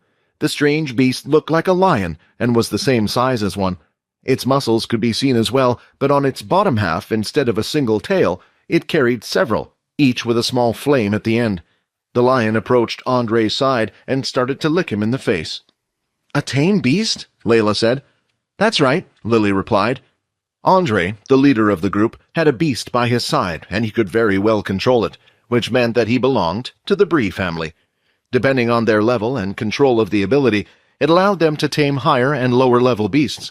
The Brees were incredibly talented when it came to fighting, but while taming a stronger beast, one would have to show it was stronger than what it was trying to tame. With their incredible fighting skills and strong beasts, they were able to work together, creating a powerful force, and eventually climbed up the ladder to be a part of the Big Four. Trying to think quickly on his feet, Quinn took out the flask. However, even before Quinn was able to do that, a strange lion-like beast had jumped in between Vordon and the bloodsucker. As it pounced towards the bloodsucker, the flames on its tails grew brighter. The two of them clashed in the center, claw against paw, and surprisingly, it was outpowered and pushed back. "Looks like you're going to need my help with this one, Cookie." The young man Andre held out his spear and stood by his lion's side. The two bald twins had appeared, one by Vordon's side and the other by Peter's side. "You guys did well to survive against such a thing," one of them said. "But you can now leave it to us," the other said, ending the first one's sentence. The twins were insistent, and before they could even reply, they were already trying to pull both Vordon and Peter out of the fighting area. The two boys were taken out of the area, and now Andre and Andy felt like they could fight with no worry. "It looks like this beast has some level of intelligence," Andre said as he jumped up onto Andy's shoulder, before running on top of his shield and jumping right on the edge towards the beast. From the side, Cookie, the lion beast, pounced once again. The flames this time on its tail were, even more, brighter than before, and when they clashed, neither one of them fell back. The bloodsucker seemed to be slightly stronger, but Andre wanted it held there for a moment. As he thrust his spear forward, he was able to hit the creature right between the ribs. Fex began to scream in pain as the pointy object was jammed into him. "Get away from my friend!" a strange robotic and deep voice was heard. As the group turned to look at the speaker, all they could see was a human figure dressed in a black suit, wearing a demon mask that was covering its bottom jaw, while its eyes were white and shaped like a demon. During the fight with the king-tier beast, he hadn't done this because they needed Fex in his bloodsucker form. What he didn't expect to happen was that the small group of travelers would be able to overpower the bloodsucker. After seeing him get stabbed in the ribs and howling in pain, Quinn had enough. Before jumping in to help Fex, Quinn had made the quick decision to put all of his points into the charm stat. 22 charm points. This unlocked the next tier in his charm, and Quinn could tell that it would be different when he used it next. With no time to lose, Quinn needed to reveal himself from the shadows, targeting his blood swipe at the leader, Andre. "Why did you attack me? We're trying to get rid of this beast," Andre said, annoyed at the strange figure. Looking at Andre's fight against Fex, Quinn could tell he was strong. With the little HP he currently had, on top of no longer having any MC points to use his shadow ability, Quinn didn't want to do anything stupid, like confront Andre and Andy. He quickly popped the lid of the flask, and straight away he was able to smell the sweet aroma of blood coming from it. "I hope this works," Quinn said. And just like that, Fex turned his head, catching the same smell as Quinn. Now, this was the hard part. Immediately, Quinn started to run off in the direction of the tower, and Fex chased after him. Both of them ran down the street into the darkness. Both of them were now invisible, since they were no longer in the sticky lights that Logan had shot on the street. Quinn started running at full speed, activating his windwalk boots, but he knew it would be useless with the great speed of the bloodsucker. The only thing he could do was run into buildings to slow Fex down. In one of the abandoned buildings, there was an empty large room. He quickly placed the flask on the floor and ran aside. He was still unsure if Fex would continue chasing after him or go after the flask. When Fex reached the flask on the floor, he immediately picked it up, using its clawed hands. He shook the flask and poured the contents into his mouth without allowing a drop of it to touch the floor. "Well, I'm glad that's over with," Quinn said. While Fex was busy going back to his regular self, Quinn looked out the window and at the tower. "I wonder what's in there. Who was that guy?" one of the twins said as he accepted Andre's hand to stand up from the ground. "I'm not sure. I haven't seen that ability before either," Andre replied. "Most likely an original that's on this planet or an independent traveler." "Hey, I think you better come and take a look at this," Andy shouted to the others. The three of them prodded along, and when their eyes made contact with what Andy was looking at, the two twins nearly keeled over from the shock. That's the king-tiered beast we fought against before, the twins shouted. They had fought several times against the king beast as a team without Andre, so they knew the strength of the beast. What do you think happened? Andy asked. Andre then knelt beside the beast and started fleshing out certain parts of the beast's cadaver. They knew what he was doing. He was looking for the beast's crystal. It was located where the human heart would be, slightly to the left of the middle of the chest. The extracted crystal didn't look common at all. It was clearer and wasn't as murky and didn't radiate any light at all. I'm surprised. There's still a crystal inside? How come it wasn't extracted? One of the twins said. Perhaps it was killed recently, Andy replied. Perhaps the creature and the strange man from before were the ones that killed it? Andy said. They were the only ones here at the time. No, Andre replied. There were others here as well. While saying this, Andre looked in the direction of Vordon and the others. On the cold floor of an abandoned building, Fex could be seen lying on the floor. Quinn didn't want to wake him up. He had gone far and beyond for the safety of others. Maybe vampires aren't as bad as you say, Quinn said to the system. Thankfully, Quinn was able to hide his identity using the costume and mask Logan had created for him. Also, Fex was unrecognizable as the bloodsucker. He had his uniform on, but in the fight with the king-tiered beast, it was badly damaged and had been rendered unrecognizable. The travelers looked like they were trying to help Vordon and Peter. Once Fex woke up, Quinn would go and meet up with them before they left the cave. But before all of that, there was still one thing he wanted to check out before leaving. The tower. Finally, with Fex sleeping away, Quinn had a chance to look at all the rewards, other than the EXP and the blood ability increase he had received. With the increase in blood skills, all his attacks related to blood skills had gotten stronger, but the most impressive of them all was the blood bank. It was now able to store double the amount of blood at 200 milliliters. Quest reward, unlock one ability skill. It seemed to be related to the shadow skill. New skill, Shadow Eater unlocked. He would look at the details of the skill later. He was a bit upset when he found out that he wasn't able to grab the king-tiered beast crystal, but in return, it seemed like the system had given him something else. Small blood crystal 1 obtained. That is a very rare item. Although you have no use for it now, I suggest you store it in your system for safekeeping, the system stated, refusing to elaborate. But hearing the system say such a thing was precious, it still placed a smile on Quinn's face. The last two notifications were the strangest. Quest, reach level 20 for next evolution. Reward, next evolution Vampire Noble. Additional rewards will be revealed once rank has been reached. Quest, part 1 of 2. The king has been defeated, and now the tower is left unprotected. Search the tower and discover what treasure it was trying to protect. Suddenly, he heard someone groaning behind him. It looked like Fex was waking up. What the hell happened? Fex said, looking around at where he was. He then looked down and noticed the flask on the floor. Images of his transformation into bloodsucker appeared in his head, and he remembered everything that happened. You saved me? Fex said. Come on, I can explain while we're making our way over, Quinn replied. Over where? To the tower. The group of travelers had regrouped and were heading toward the students. Lily had been watching the fight carefully and wanted to join in, but she knew her duty was to stay by the students' side in case anything happened. As she saw the two twins walking over groggily, she rushed over to their side. Are you both all right? I saw what happened. Who was that guy? She asked as she gave her shoulder to one of the bald twins. That's what we want to know as well, Andre replied. You students, your uniform, I assume you are from one of the military bases out on an outing. Second year, right? We're first years. What is the military thinking sending in first years? Have the times gotten that desperate? Well, if you look at the structures around us, perhaps, Andre said. I wanted to ask you guys, what happened? The king-tier beast on the ground. Did you see what happened to it? And do you know what that other creature was? And last of all, what about the strange demon-masked man? Peter, Vordon, and Ila wanted to keep their mouths shut. That king-tier beast, it was killed by me. Another voice interrupted before Sia was able to finish her sentence. Logan, are you okay? Layla asked. I'll live, Logan replied.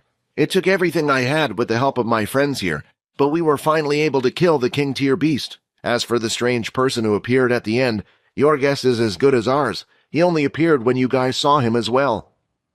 Andre started to think about Logan's words. They were convincing, Also, it was hard to imagine why the students would even lie in this type of situation when they had seen firsthand that the creature was trying to kill them. On the other hand, there was also Sia. She didn't know who the masked man was while the others did, but what she did know was that Fex was the one who had turned into a monster, and Quinn was nowhere to be seen after killing the king tier.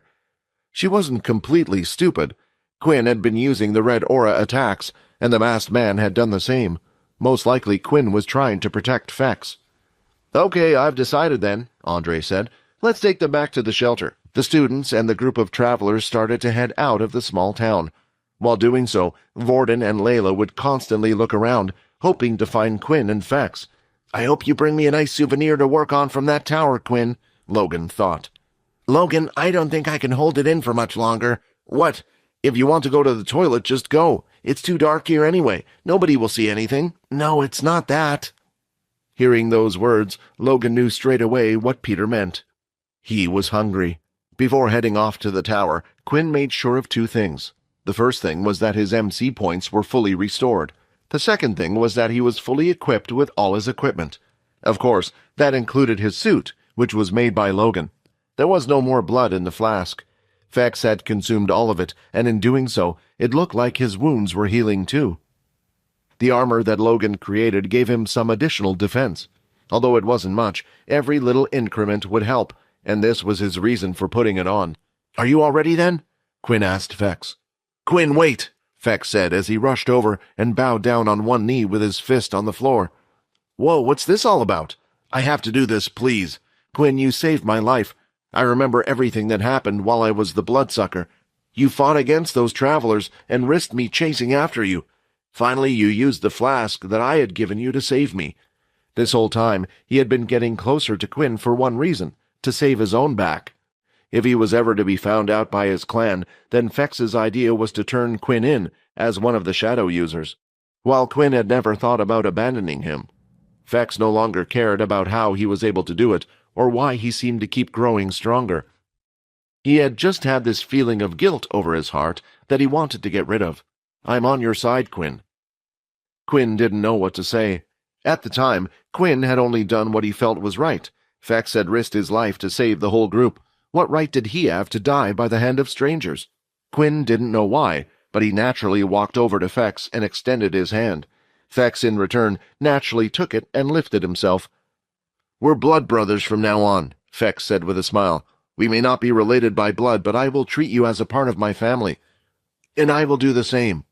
After slowly creeping their way towards the tower, by going through buildings rather than going down the open street towards the tower, it seemed like they hadn't seen a single beast on their way there.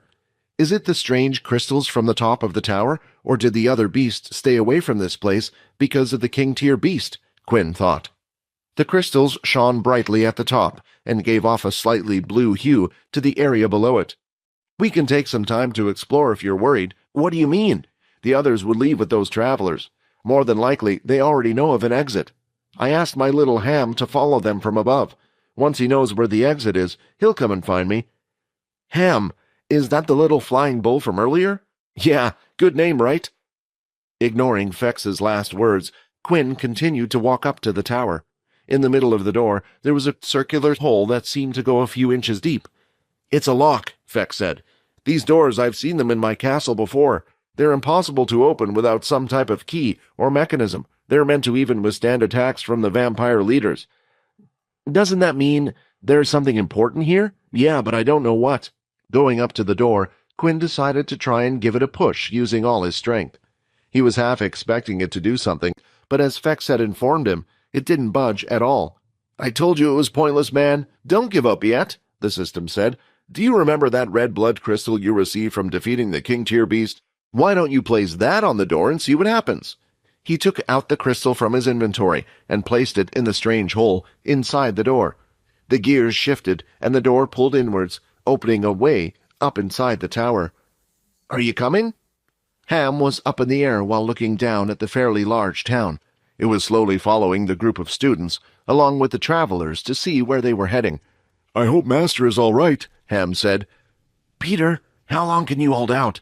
Until we get outside, I might be able to do something by then." Peter immediately looked up at Logan from his position. His eyes were starting to show a slight tint of red in them.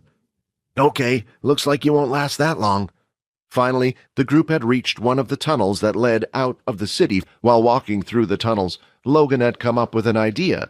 "So with all these tunnels, how do you guys know the way out? These tunnels are like a maze, and they either seem to loop with each other, or all end up going back to the original town we just left from. In the end, we never found an exit, so we decided to create our own.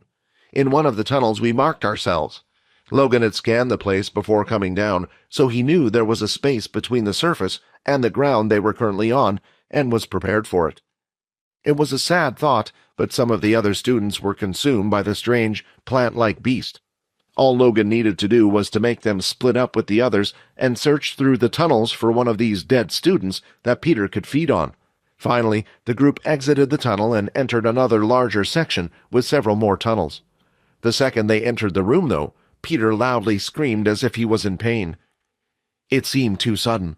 By Logan's predictions, they should have had more time. Looking around the room, though, he soon spotted the cause. His theory was right. Some students had fallen to their deaths after being consumed by the plant because there were a couple of students in front of them. The smell and sight of the students had caused a reaction inside him. Not knowing what to do, Logan rushed towards Peter with his suit still on and picked him up from the ground. Peter remained motionless in the same position, not even moving his hands. He just kept groaning. Right now he was using every bit of energy and was concentrating on not lashing out and going toward the students. But even more so, he didn't want to bite his friend Logan, who was carrying him right now. Logan kept running with Peter on his shoulder, picking a tunnel at random. "Wait, what are you doing?" Lily shouted. The others had already gone over to inspect the other students to see if they were still alive and if there was anything they could do. Unaware of the commotion going on behind them, they only realized something was happening when Lily shouted out to them. "Wait!" Lily shouted out again, genuinely concerned for the two, so she decided to chase after them. Suddenly, Logan's hand had transformed into one of his blasters. He aimed it at the ceiling and blasted it away, causing the tunnel to crumble down, blocking the path between them. "We should go after them," Lily suggested. "No," Andre replied. "Couldn't you see it? The other student caused the tunnel to collapse on purpose. For now, it's best if we leave that mystery unsolved and head back to the base." The group continued to walk through the tunnels, while also instructing the students to look away from the dead bodies. "Why do you think they ran off?" Layla asked Vordon. "If I was to guess, it would have something to do with Peter again. Logan wouldn't put his neck out on the line like that for no reason." "Do you think Logan will be okay? What if Peter gets hungry again and tries to eat Logan?" "Impossible. Trust me, by now you should have been able to tell. Logan is not the one to worry about if the two of them get into a fight. It's Peter." Although that might have been the case before, Logan had used up several of his trump cards in the fight against the King-tier beast. He was also a bit injured from the battle, and lastly, Quinn had grown stronger from the fight. That meant Peter had to as well. Once the doors were fully opened, several torches lit up inside the tower, as if leading the way for the two of them. "You have entered a vampire tomb. Quest, explore the tower is now in progress." Quinn thought. "System, did you know what this was?" "I had my guesses, but I couldn't be so sure," the system replied. "These are two things I should warn you about before you proceed. First, a vampire tomb doesn't necessarily mean a vampire is dead. A vampire can choose to go into eternal slumber, which is similar to death but not the same. Eternal slumber means a vampire has chosen to go to sleep forever themselves. It's a permanent state, and there is only one way to be woken up from it: by consuming the blood of someone of the same family. My guess is two things. Either the vampire was a powerful one, and his magic was so great he was able to convince the king-tier beast to act as a guard. To keep it under its control for so long, it handed the blood crystal which you obtained after defeating the beast. My second guess would be that after the beast found the blood crystal, it was compelled to this area. Something was telling it that there was something powerful inside, and it didn't know how to use it. At the same time, it couldn't leave this place due to its curiosity of power." Excited by this prospect, he started to jog after Fex, who had gone quite a way ahead. After they both followed the torches down the path, it eventually led them to a large staircase leading upward. The two of them powered through the many stairs and didn't feel very tired. However, they did feel like the stairs would go on forever and were wondering when they would end. Finally, the stairs had leveled out onto a platform, and another large door could be seen. It was the same size as the one at the entrance, only this one didn't have a strange lock-like mechanism. Up ahead after the platform were even more stairs leading up, suggesting they hadn't reached the top yet. With a strong push, the doors opened. Torches around the room suddenly lit up. It was a fairly large square room, but at the same time it was completely bare. There was nothing inside the room, apart from 5 podiums in the center of the room. Each podium had an item on it. They were pieces of armor, a chest piece, a leg piece, an arm piece, and a helmet. Lastly, on the final podium, was a ring. "This is ancient old vampire combat armor. Maybe you can wear this," Vex said, as he picked up the ring of the podium. In an instant, the room felt like it was starting to shake. "What did you do?" Quinn complained. A strange circular cylinder-like shape lifted from the podium and covered each of the items. The cylinder went all the way up to the ceiling of the room they were in. Once the cylinders were formed, the vibration stopped, and it didn't seem like anything else was going to happen. Seeing what had happened, Quinn could only assume the other items were locked away once Vex had picked up the ring. Perhaps the same thing would have happened after touching any of the items. Maybe the vampire who slept here was giving them a choice. A reward for discovering the place, but rather than give them everything, he gifted them a single piece of his treasure. "Here," Vex said, as he threw the ring over to Quinn. He caught the ring in the air and took a look at it. "Inspect. A king-tier blocking ring. When used on a vampire, it will completely block the effects of sunlight, as long as the ring is worn." With this ring, the one weakness Quinn possessed had disappeared. A huge smile went over his face as he quickly placed the ring on. When Logan turned back to look down the tunnel from where they came from, he had saw that no one had followed them. Even with Peter on his shoulder, he never slowed down. He kept running down the tunnel until they eventually reached an open space that had a lot of different paths and tunnels for them to choose from. It was similar to one of the areas where they had just come from. "Let go of me!" Peter shouted, with his eyes now fully red and glowing in the dark. Logan felt the weight on his shoulder was about to shift. He could tell that something was up, and immediately threw Peter off his shoulder, slamming him onto the ground. Peter lifted his head and got a glimpse of Logan, who now had his blaster pointed toward him. "You're still in there, right, Peter?" said Logan. But Peter suddenly started to seize. His body furiously shook as he thrashed around on the floor. Looking for some kind of solution, Logan picked out and held out his altered hand scanner. If it just worked, then he would be able to scan the tunnels and find out where the other deceased students were located. Instead of walking through blindly and playing their chances, they would at least have some benchmark as to where they should go. But for some reason, ever since coming down underground, the scanner was useless. "Why won't you work?" Logan said, and Peter was now standing in front of him with his head facing down towards the ground. It was unknown whether he had recovered his sanity or if he had already been taken over by his hunger and primal urges. After Quinn and Vex realized that there was nothing the two of them could do to retrieve their items, they decided to leave the room.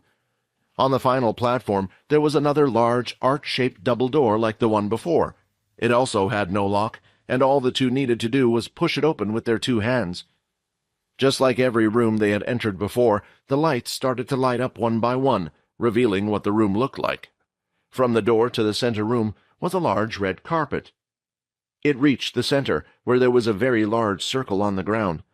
Past this was a red carpet on the other end of the circle, which continued forward until it eventually reached a large chair. Looking at the large chair, or throne, it looked like only a person of significance would be allowed to sit in such a place. That was when Quinn spotted something while looking at the throne, but just behind the chair, a little bit above, it looked like a clear glass pane, and inside was a large sword-like weapon. The sword didn't look regular, even though it was locked away behind a glass casing. It seemed to have several black chains wrapped around it, from the hilt up to the tip of the blade. While looking at the blade closer, he could tell it was a beast blade rather than just a regular sword. The handguard seemed to be quite scaly and rocky. It was red and had a pattern that matched the armor they had seen earlier. Between the handguard and the bladed part was a red gem. It looked very similar to the crystal that Quinn had obtained after defeating the king-tier beast. From the crystal, inside the sword, a single red line ran up the blade until the tip, placing his clawed gauntlet fingertips on the glass pane covering it. He started to use all his strength, hoping to make a scratch or an indentation. Just like with all of the materials they had discovered before in the tower, it was almost unbreakable for him. He took a step back, and once again the room seemed to slightly vibrate. In front of the sword, a podium started to rise. The vibration stopped in the room, and so did the podium. On top, there was a diamond-shaped hole. As he gently ran his fingers over the top of the podium, another message appeared. "Would you like to insert your blood crystal? Once inserted, the blood crystal may not be removed. Yes? No?" "What exactly can a blood crystal be used for?" Quinn asked the system in his head. The system said, "The blood crystal can be used as a beast crystal. They are used to either create armor or weapons. The unique thing about a blood weapon is that it can evolve and grow stronger. However, depending on the crystal used, there is a limit to its growth and also its starting point. What you have right now in your hand is the lowest tier of blood crystals." He looked at the weapon behind the glass case once again, and it was like nothing he had seen before. "Is that a blood weapon?" "Yes," the system replied. "Small blood crystal has been inserted." The room started to shake slightly once again, and the podium, along with the crystal, started to sink into the ground slowly. "Quest explore the tower complete." After standing there for a few moments, he quickly realized that nothing was happening. The glass covering the sword was still there. Somewhere else, underground at the same time, Logan was backing steadily away, holding out his blaster at Peter. He hadn't made any moves yet, but he could see his body slowly breathing in and out, not moving a step from his position. Using one of his hands, he picked up the scanner and immediately turned it on. For some reason, the scanner was online. After quickly scanning the tunnels around them, Logan found what he was looking for. In one of the tunnels to his right, not too far from here, were the bodies of some students who had met an unfortunate end after falling from above. "Yes, Peter, I think I can solve your problem." In Logan's excitement, he had placed both eyes on the scan only for a brief second. When he looked up, Peter was no longer standing where he was directly in front of him. Back in the strange tower, Quinn realized what was the change he was feeling. After inserting the blood crystal into the podium, it seemed like whatever was blocking out his senses before was no longer there. He could now clearly sense Peter. With this, shock had entered his heart. Sensing Peter now, he could feel a mix of emotions and feelings rush over his mind and body. "Damn it! Is this because of the fight from before?" Quinn said. "We have to hurry and get back to the others." A process had begun when the blood crystal was inserted into the podium and went back into the floor. The center circle started to rise from the floor, and it finally stopped when it reached a height a little larger than an average human. A few seconds later, the metal circle cylinder dropped quickly back down to the ground, and left in its place was a human figure. It was a handsome male figure, with pale white skin and dark black hair that seemed to go all the way down to the person's waist. Slowly, his eyes opened, and a red glow could be seen. "I wonder how long I've been asleep," the man said. Holding out his hand with his hand open, he faced it towards the weapon behind the glass. A strange force compelled it towards the man, and the weapon smashed through the glass and into the man's hand. "Let's see if anything has changed in the outside world," the man said. Just a second ago, Peter was there, right in front of Logan. Seeing something so dangerous as to potentially be anywhere in the room with him was starting to make even Logan nervous. He no longer had any sticky light balls to shoot out, and his suit only produced enough light for him to be able to see a few meters in front of him. Peter could see as clear as day down here. They were unfavorable odds, and Logan started to curse himself, thinking about how he ever got himself into this type of situation. A sharp, sudden sound was heard to his right, and a blast was shot from his blaster in an instant. "I don't want to hurt you, Peter. Suppose I hit you now before you've eaten anything. There's a good chance you can't heal," Logan said calmly. His voice was full of confidence, but inside his mind he was panicking a little. As he said those words, groans could be heard once again in a specific direction. When Logan looked at where they were coming from, he could see Peter knelt on the floor, holding his stomach. "Logan, just leave me! I don't think it's safe! Go now!" Peter shouted. The others thought the old Peter was completely gone, lost. But that wasn't true at all. Peter still had feelings, he still had worries, and inside he was still scared as always. Then the sound of footsteps was heard. Out of the tunnel, Logan appeared with a student on his back. He placed it on the floor and took a few steps back. "I know this might be disrespectful, but you are already dead. I promise I will find out who your family is and treat them well. They will live a life of happiness due to your help for as long as I am alive." The two boys continued to run through the town at breaking speed. On the way to the tower, they hadn't seen any high-level beasts. Quinn was now sure of it. With this thought in his head, he was able to freely run as fast as he could toward Peter. He was worried about what could happen, mostly since he was with the others, and worried about what would happen if the travelers were to find out and get involved. Following closely behind, Fex was struggling to keep up. Suddenly, Quinn stopped in his tracks. "What's wrong?" Fex asked. There were two reasons why Quinn had stopped. The first was that Quinn felt that Peter was no longer hungry. "Thank you, Logan," Quinn said under his breath. He didn't know why, but he had a hunch that if anyone could solve the problem, it would have been him. The second reason for stopping was that Quinn could sense and smell a familiar presence. "Ah, it's the teacher," Fex said and pointed. Leo said, "I'm here to search for the remaining students. Your friends who were with you have already been escorted outside to the surface." "Quickly!" Leo shouted. "We must get out of here and run. There is something down here, something incredibly powerful. I can sense its aura. We have to leave now." They both quickly followed Leo closely behind as the three of them ran out of the town and into the tunnel, not once looking back. But his strange actions made Quinn wonder. It was the first time that he saw his teacher running away from a confrontation. The tower they had just left was known as a vampire's tomb, and judging by the site of the building and what was left behind, it was a powerful one. "Didn't you say a vampire would need the blood of one of its family members? It can't wake up, right?" Quinn asked the system, but it had chosen to remain silent. "Answer me," Quinn snapped in his mind. This time he was insistent and wanted an answer. "Sorry," the system replied. "I was just thinking about the possibilities. But perhaps there was a chance we did wake it up." "But how?" Quinn replied. "The only thing I can think of is the blood crystal. Remember how I said a blood crystal was quite rare? Well, that's because a blood crystal is harvested from a vampire's body itself. Just like how the beasts contain a crystal inside their bodies, vampires do too." "Why didn't you say something earlier then?" Quinn complained. "I thought the same as you at the time, that the crystal would help you get the weapon." The three of them had finally left the town. They had gone through one of the tunnels into an open area with several different pathways. It was easy for Leo to select the path back, as he remembered which direction he had entered from, and he led the two students out. Finally, they were about to leave the strange city and everything that had been found behind. While traveling through the tunnel, it started to slightly tilt upward with no end in sight, and they were unsure how long it would take them to get out.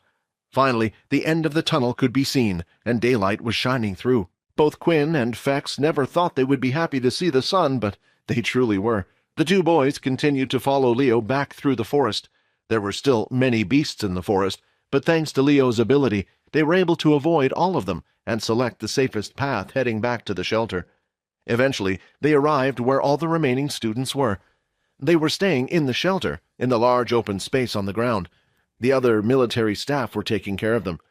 "All right, everyone," a soldier shouted. "It's time to gather up. Your Sergeant Leo has an important announcement to make." Faye and him stood in front of them. After Leo had gone after Dell's class and it took longer than usual to return, Faye had decided to make the executive decision to call back all of the students to the shelter. Instead, to minimize the risk, the plan was to go as one large group, while both Faye and Leo would guide them, rather than split them up via their homeroom classes. They would cover less ground this way, and the expedition would be a lot slower, but it would also be safer this way. The first person to arrive was Leo, and behind him, all of the students started to follow. As the other group saw Dell's group, sounds of gasps and words of concern were heard. "What happened to them?" Faye asked. "It looks like they went off trail due to an advanced tier beast," Leo explained. A look of horror appeared on Faye's face as their fears were confirmed.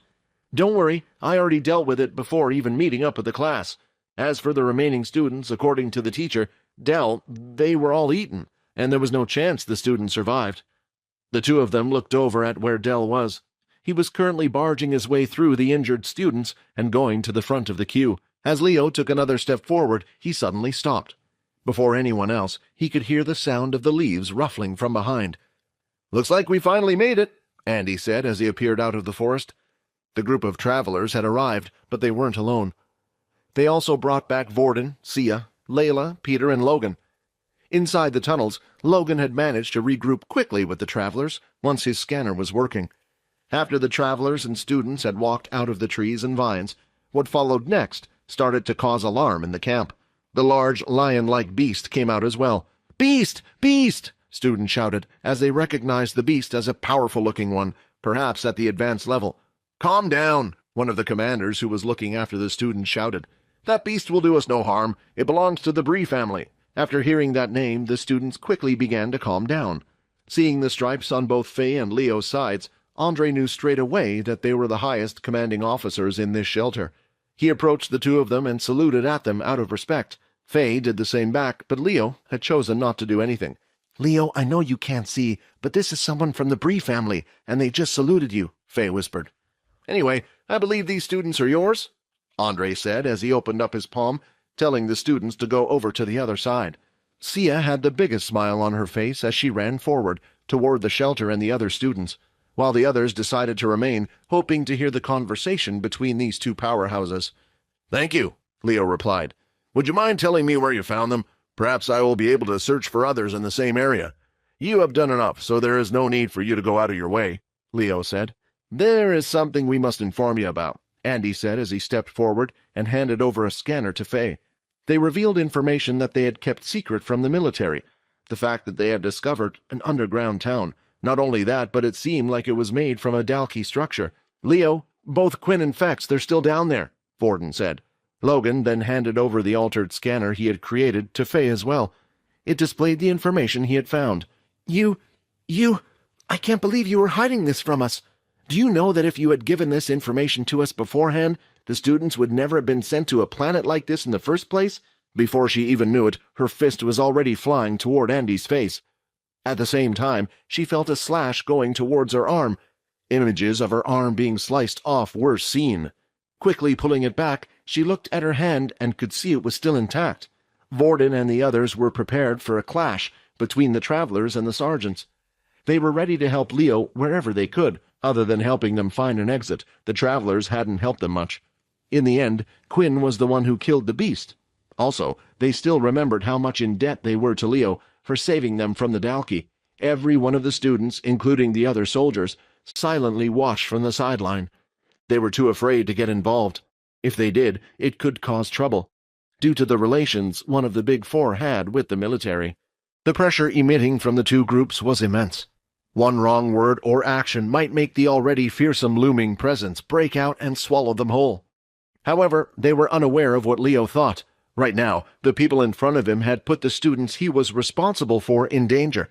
"Leo, when we were down there, there was an incredibly strong beast. For now I think Quinn and Fex are safe, but I don't know how long they will survive. They need help now," Vordon said. After hearing these words, Leo's grip around his hilt weakened. It worked. With that, Leo continued to walk into the forest while also carefully stepping his feet over a large root going across the floor. All they needed to do now was wait, hoping Fex and Quinn could return safely. After waiting for an hour, Leo finally returned, and this time he wasn't alone. By his side were both Fex and Quinn. Layla had run up to greet them, and the others were happy to see them as well. "I've made my decision," Leo said. "I'm going to cancel the expedition and return to the academy." "Are you sure?" Faye replied. "Judging from what the travelers told us, the Dalkey settlement seems to be abandoned." "No," Leo replied immediately. "When I went down there I could sense it. There is still something there, and it's at least the power of a four-spiked Dalkey."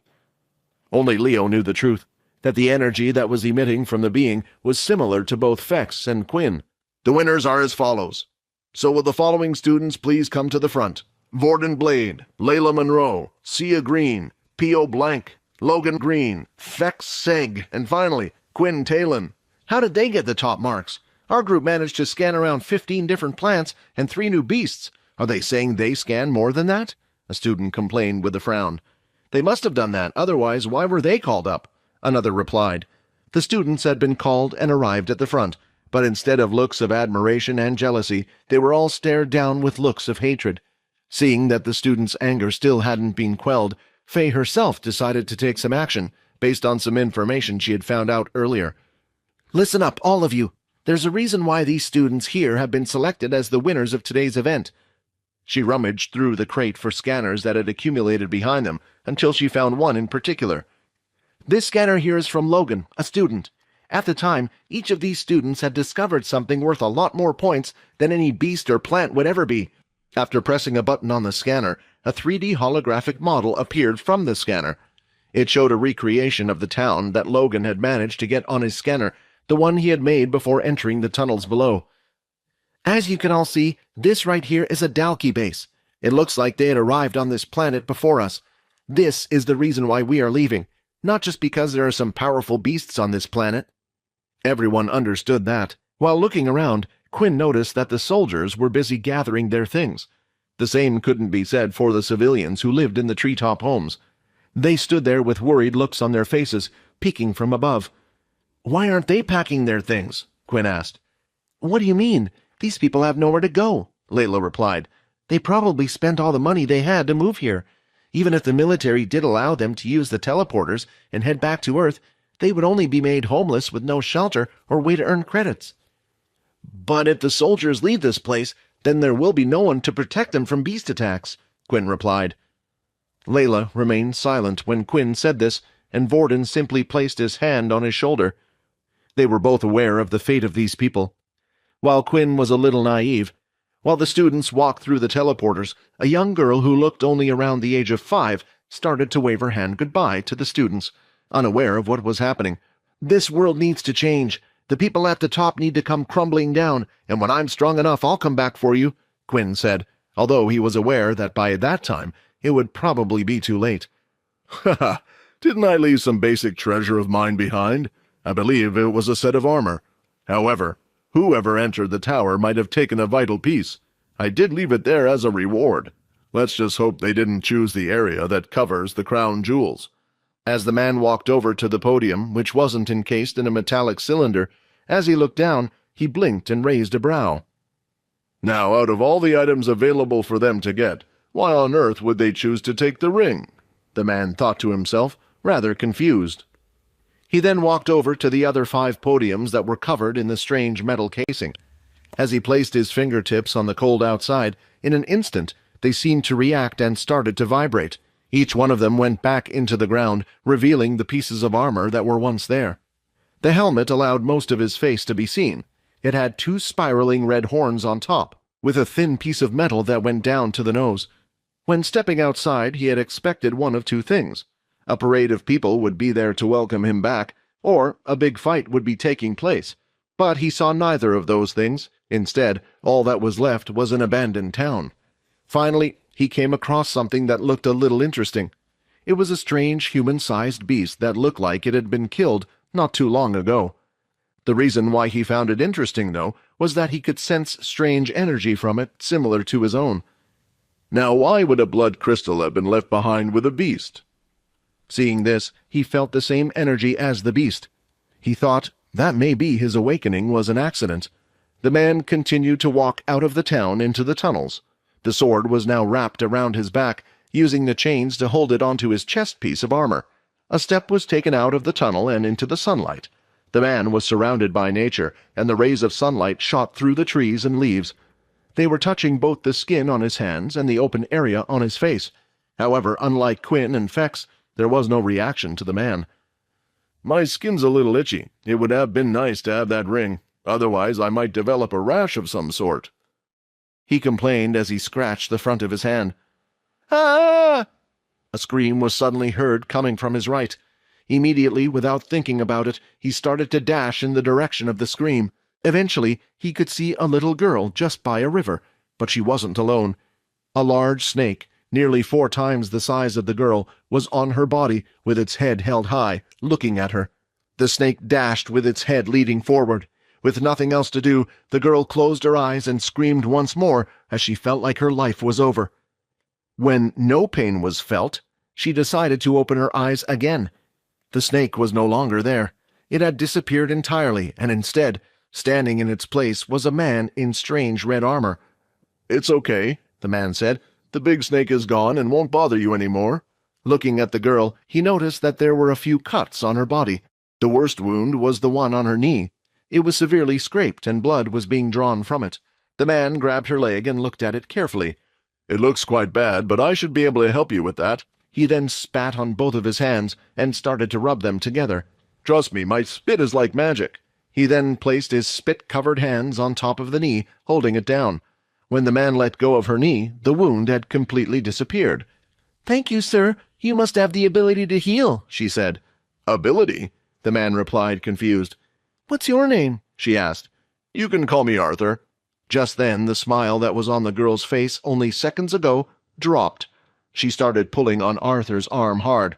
"Arthur, me and you are friends, right?" Arthur nodded in response. "Then please, you have to help me. My family, everyone here is in trouble. The soldiers, they went away. I don't know why.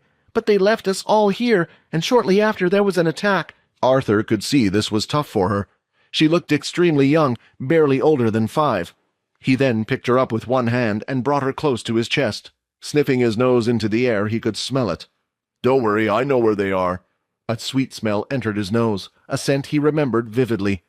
The smell of blood. As usual, the head General Paul had left on one of his expeditions. This meant that the 3 other generals were left to run the military base, including the school, while the others were away. Mike, the oldest and most experienced of the generals, was mainly in charge of running the base and other soldiers when this happened. This was a task usually for the head general, but because he was often away on other work, Mike would be put in charge. What this meant was the remaining 2 generals, Nathan, head of first years, and Duke, head of second years, were in charge of running the school. Inside his office, Nathan had his feet up on his desk and was lying back in his chair. It was the first time he felt this way in a while. With the first year on the outing, there wasn't much for him to do at the moment, and he could finally take a break. "I wish I had this much free time every day," Nathan said. Although he was still concerned about the students, the fact that Leo was with them eased him a little. He was one of the very few people who actually knew Leo's real strength. The probability of the students being on a high-risk planet was low, but even if they were, he was sure Leo could deal with it. Just then a loud knock was heard on his door. "Come in," Nathan shouted. The soldier quickly opened the door and had a panicked look all over his face. "Sir, it's Sergeant Leo. He has sent a message informing us that he will be coming back soon." "What?" Nathan said, jumping out of his chair. "It's only been 1 day." The man gulped before passing on the next bit of information. "That's not all, sir. I think you better take a look at the report he sent. It seems like the whole shelter will be evacuated from the place." Quickly, Nathan read the detailed report that had been written, and his eyes opened wide. If what was in the report was true, he couldn't fault Leo's decision-making. Inside the portal room in the school, multiple medical staff and military personnel were there waiting on standby due to Nathan's orders. The information from the integration at the shelter had been passed on. Most of the students had already been healed at the shelter, but this was just a precautionary measure. Nathan was also standing in the room, nervously tapping his foot away until finally the portal started to flicker. The first person to come through the portal was Leo, and eventually all the students began to follow from behind. The students were led to their class groups, where their teachers would round them up and wait for further instructions. When the last student exited the portal and everyone there had been confirmed present, Nathan gave the command. "Cut the link," Nathan ordered. 2 soldiers immediately ran up to the portal and pressed 2 buttons on either side of the portal. A few seconds later, the orange wavy-like color had disappeared. Looking at the portal through the circle, the other end of the wall could be seen. This was a necessary step to make sure that no beasts or other things would be able to follow them from behind and enter the base. The portal was then quickly taken away, off to the side. It wouldn't be used for student activities, and would only be used once again when the portal color had been changed to red and for stronger soldiers to enter. The students didn't know what was going on, as they waited in the room for the next command. While doing so, Vordon had a heavy thought on his mind as he looked over in the direction of Sia. "Hey, Quinn, we need to do something about Sia," Vordon whispered. "She saw your abilities, and not only that, but she also saw Fex transform into that thing. I don't know why she hasn't told anyone yet, but it's too risky for her to know." Hearing this, Quinn couldn't agree more. It didn't matter why Sia was keeping it a secret. Unlike the others before, she wasn't a friend. "Before you go," Vordon said, as he placed his hand outward and handed something over to Quinn. When looking at what he had just been given, Quinn noticed it looked identical to the earring that Fex was wearing, black in color and with a rectangular shape. "It's that flying bull. It told me to hand it back to Fex. While you're talking to him, you can hand it back." Quinn looked at the item and found it interesting that the bull was able to transform into a small piece of jewelry like this. It made him wonder if he would be able to get something like this. As he walked over to Fex and handed over the earring, he leaned over and started to whisper. He asked, "Hey Fex, we were just speaking, but do you think you could use your skills on Sia to make her forget about the whole situation?" "I don't think it will be a problem, but I'll be honest with you, it's a lot of information and a lot of things happen. It will be hard to fill in the blanks in her head if I do this. It might even cause her brain to be slightly damaged, removing so many events." Quinn didn't like the sound of that. He despised the thought that he might have to harm people connected to his case in order to keep it hidden. Just because she had the fate of joining Quinn's team, she would now have to suffer for it. When someone did something wrong to him, like the time in the desert, he had no problems, but Sia hadn't directly tried to hurt him. "What do you think?" Quinn asked, hoping for some guidance. "If it was down to me, I would have removed her memories already. It's just too risky, Quinn. I know you by now, and maybe you feel bad for her, but if humans find out about us, then that means the vampires will also find out about us, and I'm more worried about them. They will kill and slaughter every person that knows of this secret to keep it hidden." What Fex said hit Quinn quite hard. Not only would they go after him, but Vordon, Peter, Layla, Aaron, and Leo. It would affect multiple people who had only helped him so far. Quinn clenched his fist, mumbling, "Sometimes we have to sacrifice a few to save many." He hated saying these words, but he needed to convince himself. It felt like what he was about to do right now was no different from what the military was doing. They hadn't even tried to save the people at the shelter they were at. But they had a choice, while Quinn felt like he did not. "Go ahead," Quinn said, as he gave the nod. Right now, Sia had departed from the others. She had promised herself that she would keep the others' secrets, but the main reason was that she didn't want to be involved with people like that. A group of students who had way too many secrets. It just smelt like trouble. She didn't like the military that much in the first place, so getting on their good side didn't mean much for her. If she could go through her life without ever having to interact with others again, then she would be happy. The problem was, she couldn't. While deep in thought about what her next move would be, she felt someone walking up from behind. "You," she said, a little startled as she moved back a bit. Still in her head were images of what the student had turned into. Although she was terrified, she quickly took a deep breath and calmed herself down. There was a high chance that Fex just had a transform ability that changed him into a type of muscular creature. Still, she remembered the power and loss of control Fex had back then, and it seemed like the bloodsucker was a lot more frightening than even the king-tier beast they had faced. "Don't worry, you won't be afraid of me anymore," Fex said, as his eyes started to glow red. It was the usual thing, and something Fex had done plenty of times while in school. He just needed to wait for the typical response, as her eyes would start to grow dull and glow a slight red in return. Sia, seeing Fex's eyes change slightly, stepped back. "Hey, what are you trying to do to me?" she shouted. As she did this, a few of the students nearby turned their heads to look at what was going on. "Huh? Why isn't it working? Am I too tired? No, that can't be it," Fex thought. "Is her mind strong?" He didn't quite catch on to what was happening at first, since it was a feeling he wasn't used to, but it was clear that she was able to resist his powers. Seeing that now, others were paying attention to them. Fex quickly turned around. "Sorry, just forget about it," he said as he walked off back to the others. "Did you do it?" Quinn asked, unsure of what had just happened. "No," Fex replied. "She resisted it. It's the first time something like this has happened." "Isn't she only a level 4 ability user?" Quinn thought. The influence skill relied on one's charm skill. Up to this point, Fex's charm had always been higher and stronger than Quinn's. Fex had used his ability on several students before, and that included level 4 ability users. He never thought of the possibility of his influence not working. The problem was, it didn't matter how strong the individual was with their abilities. It was all about how strong their minds were.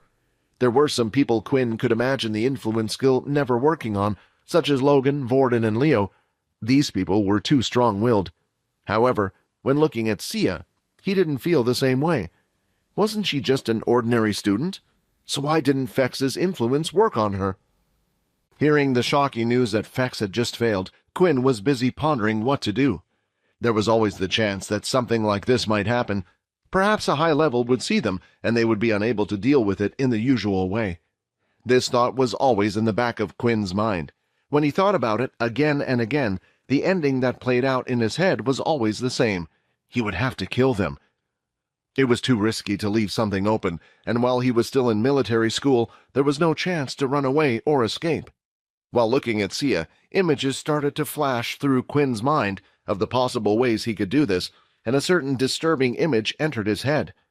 One of them was holding Sia in both hands with blood dripping from his mouth, and by her neck there were 2 puncture wounds. "Hey, why don't you try to clear her memory?" Fex said. This suggestion might have seemed out of the blue before, but right now, not so much. Fex had his reasons.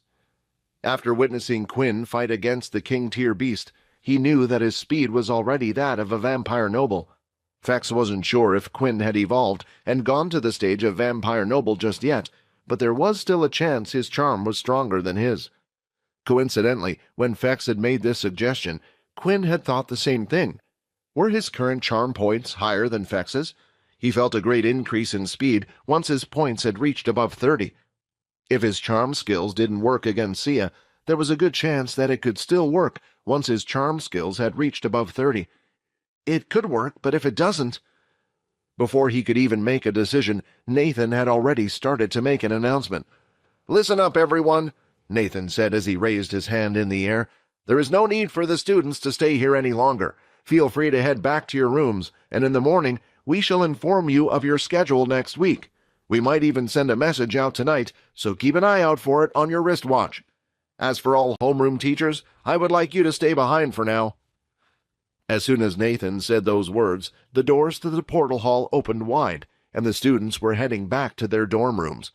They were tired, defeated, and wanted to forget about the experience they had gone through. By then, Sia was already gone.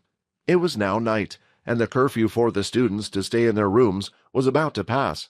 For now, he would have to trust Layla to keep an eye on her until he met up with her the next day. All the students promptly left the room, and the teachers remained, along with the sergeants and Nathan. "First, I would like to tell you that the whole planet has been evacuated of military personnel for now. We will no longer be required to explore the planet, and a special ops unit will be sent in the future to figure out whether the Dalki have already inhabited the place or not," Nathan explained. "Wait, I don't understand," Del said, a little frustrated. "I thought we all left because we knew the Dalki were there." "Our information sources say they might have been chased away, or even something else. The reason why I am saying this is that their base is still full of blue crystals. If the Dalki had taken over the planet already, they would have taken all the crystals with them already." Although Del didn't have any wish to continue the mission alone, he thought they might still have a chance to complete it with Leo and Faye by his side. He knew what the military was like. He had been with them long enough. Because this expedition had been cancelled early, they would soon ask them to go on another one. If they had finished this one, they might have been good for a whole year. "This information would have been passed on to you all later on anyway," Nathan explained. "The real reason why I asked you to stay behind is the upcoming inter-military base event in 2 weeks." "What does that have to do with us?" a female teacher asked. "Usually all the second years take all the places, right?" "Yes, usually that is the case, but this year they have decided to do something different. There are a few strong first-year students from the other military bases that wish to take part in the event. So this year, they have decided that each class must select at least one student for the 3 main events: Ranged Ability Tournament, Fighting Tournament, and Crafting Tournament. You all should have a list ready for me by the end of the week of who you think will participate. Paul has stated that this intermilitary tournament is an important event, so you must select your best. If your students do well, this will reflect well on you, and you will be rewarded for it. Not all of our positions are based on strength, and soon one of our oldest sergeants will be retiring. Does anyone have a list of the current rankings of students?" Hearing what Nathan had just said, Del started to have a slightly worried look on his face. Not only did the students think Del's class was one of the weakest ones, but the teachers did as well, and Del was aware of this. In his head, he was trying to think of just who to pick for the event. A soldier from the side walked up to Nathan and handed him over a tablet.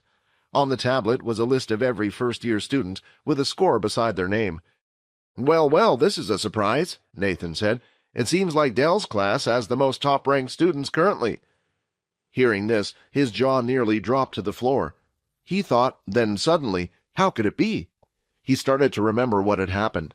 Leo had awarded the group with the most points for the outing. That group belonged to his class. Not only that, but in the last assessment, Quinn and his group didn't do too bad either, scoring around the mid-level.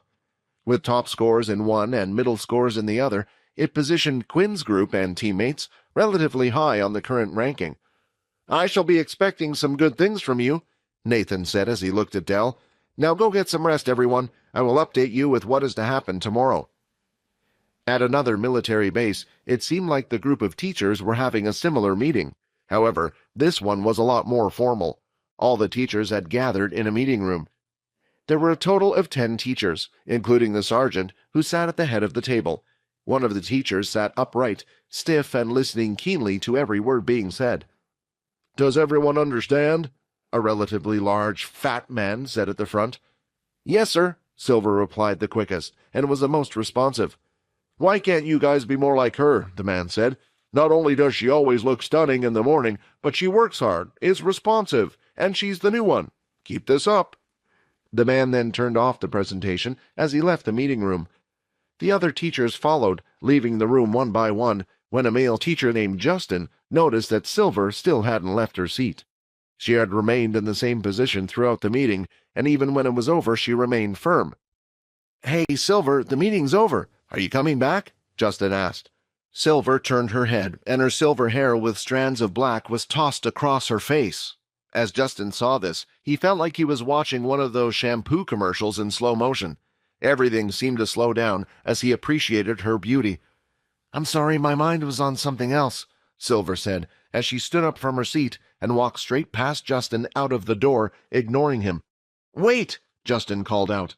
"Maybe I can help. Do you need anything?" Silver lifted her hand and wafted it about in the air.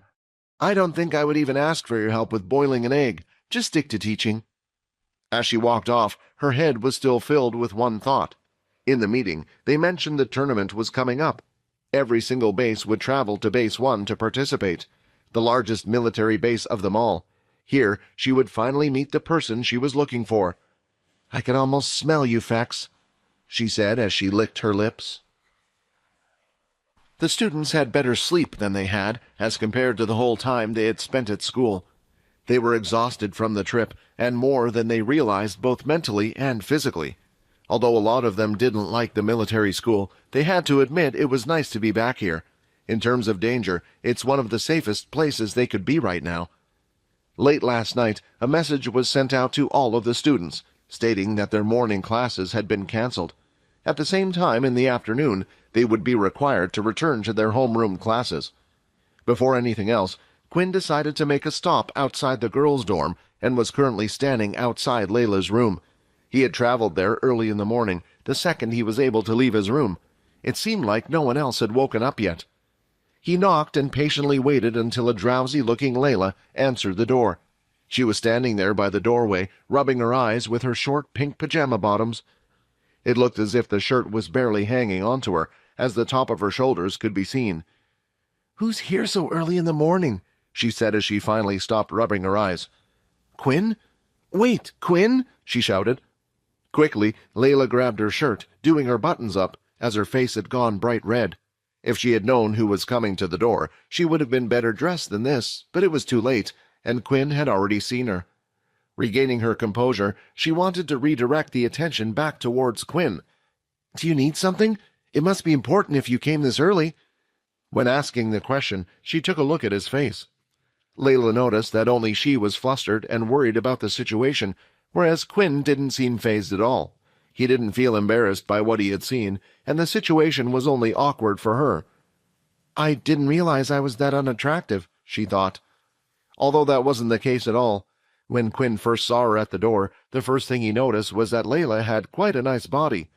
The problem was, ever since he turned into a vampire, even though the feelings were there, it was as if they were suppressed. They didn't show up on the surface. There were a few times this happened to him before, such as when he was scared. For certain situations, he thought it was quite helpful.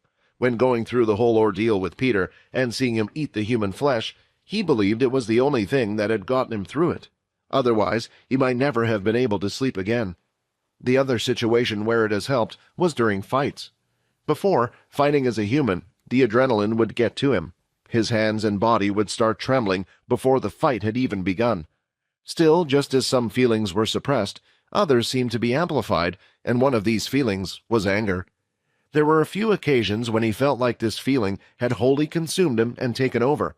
Of course, he had this happen as a human. When one was so angry they didn't even know what they were doing, and their bodies acted before they did. Only now do these angry episodes seem to be happening more often. Things that wouldn't have bothered him so much now grate on him, like the shopkeeper, and when Sia stabbed him with her spirit spear. Peeking his head slightly through the door, he started to look around to see if he could see Sia. In the room, he could see a bundle of quilts all rolled up and a person inside fast asleep. "Did she do anything to you last night?" Quinn whispered. Layla then walked forward and closed the door slightly behind her as she shook her head. "We didn't speak much before she was a team member. Honestly, it's pretty much the same as she said before. We still talked to each other casually, but didn't say anything about what happened on the trip at all." Hearing this, Quinn didn't know if it was a good thing or a bad thing. Was she just trying to pretend everything didn't happen? "If you don't mind," Quinn asked, "would you be able to get her to come here now and say I need to speak to her about something?" "I can try," Layla said. Layla walked up to Sia's bed and planned to try to gently wake her up by rolling her back and forth. But when she was a few steps away from the bed, Sia said, "I'm awake, you don't have to wake me up." She took the quilt off and sat upright. Unlike Layla, she was already in her military uniform rather than her pajamas. She then looked Layla in the eyes. "It's one of your friends, right?" she said. "I'll speak to them, but please come with me." While saying these words, Layla could feel they were genuine, and there was a slight fear in them. It was a normal reaction after what she had seen. She got off the bed and walked towards the door. Without asking, she forcefully grabbed Layla's hand. She practically dragged her with her to the door. Quinn could see the two of them holding hands and didn't quite know what to make of it. "I was wondering which one of you they would send to come talk to me," Sia said, "but I guess it would make sense for the so-called leader they all follow to come to speak to me." "Leader?" Quinn replied strangely. He never saw himself as the leader of the group. That position, he felt, belonged more to either Vordon or Logan. They were the ones making the decisions most of the time.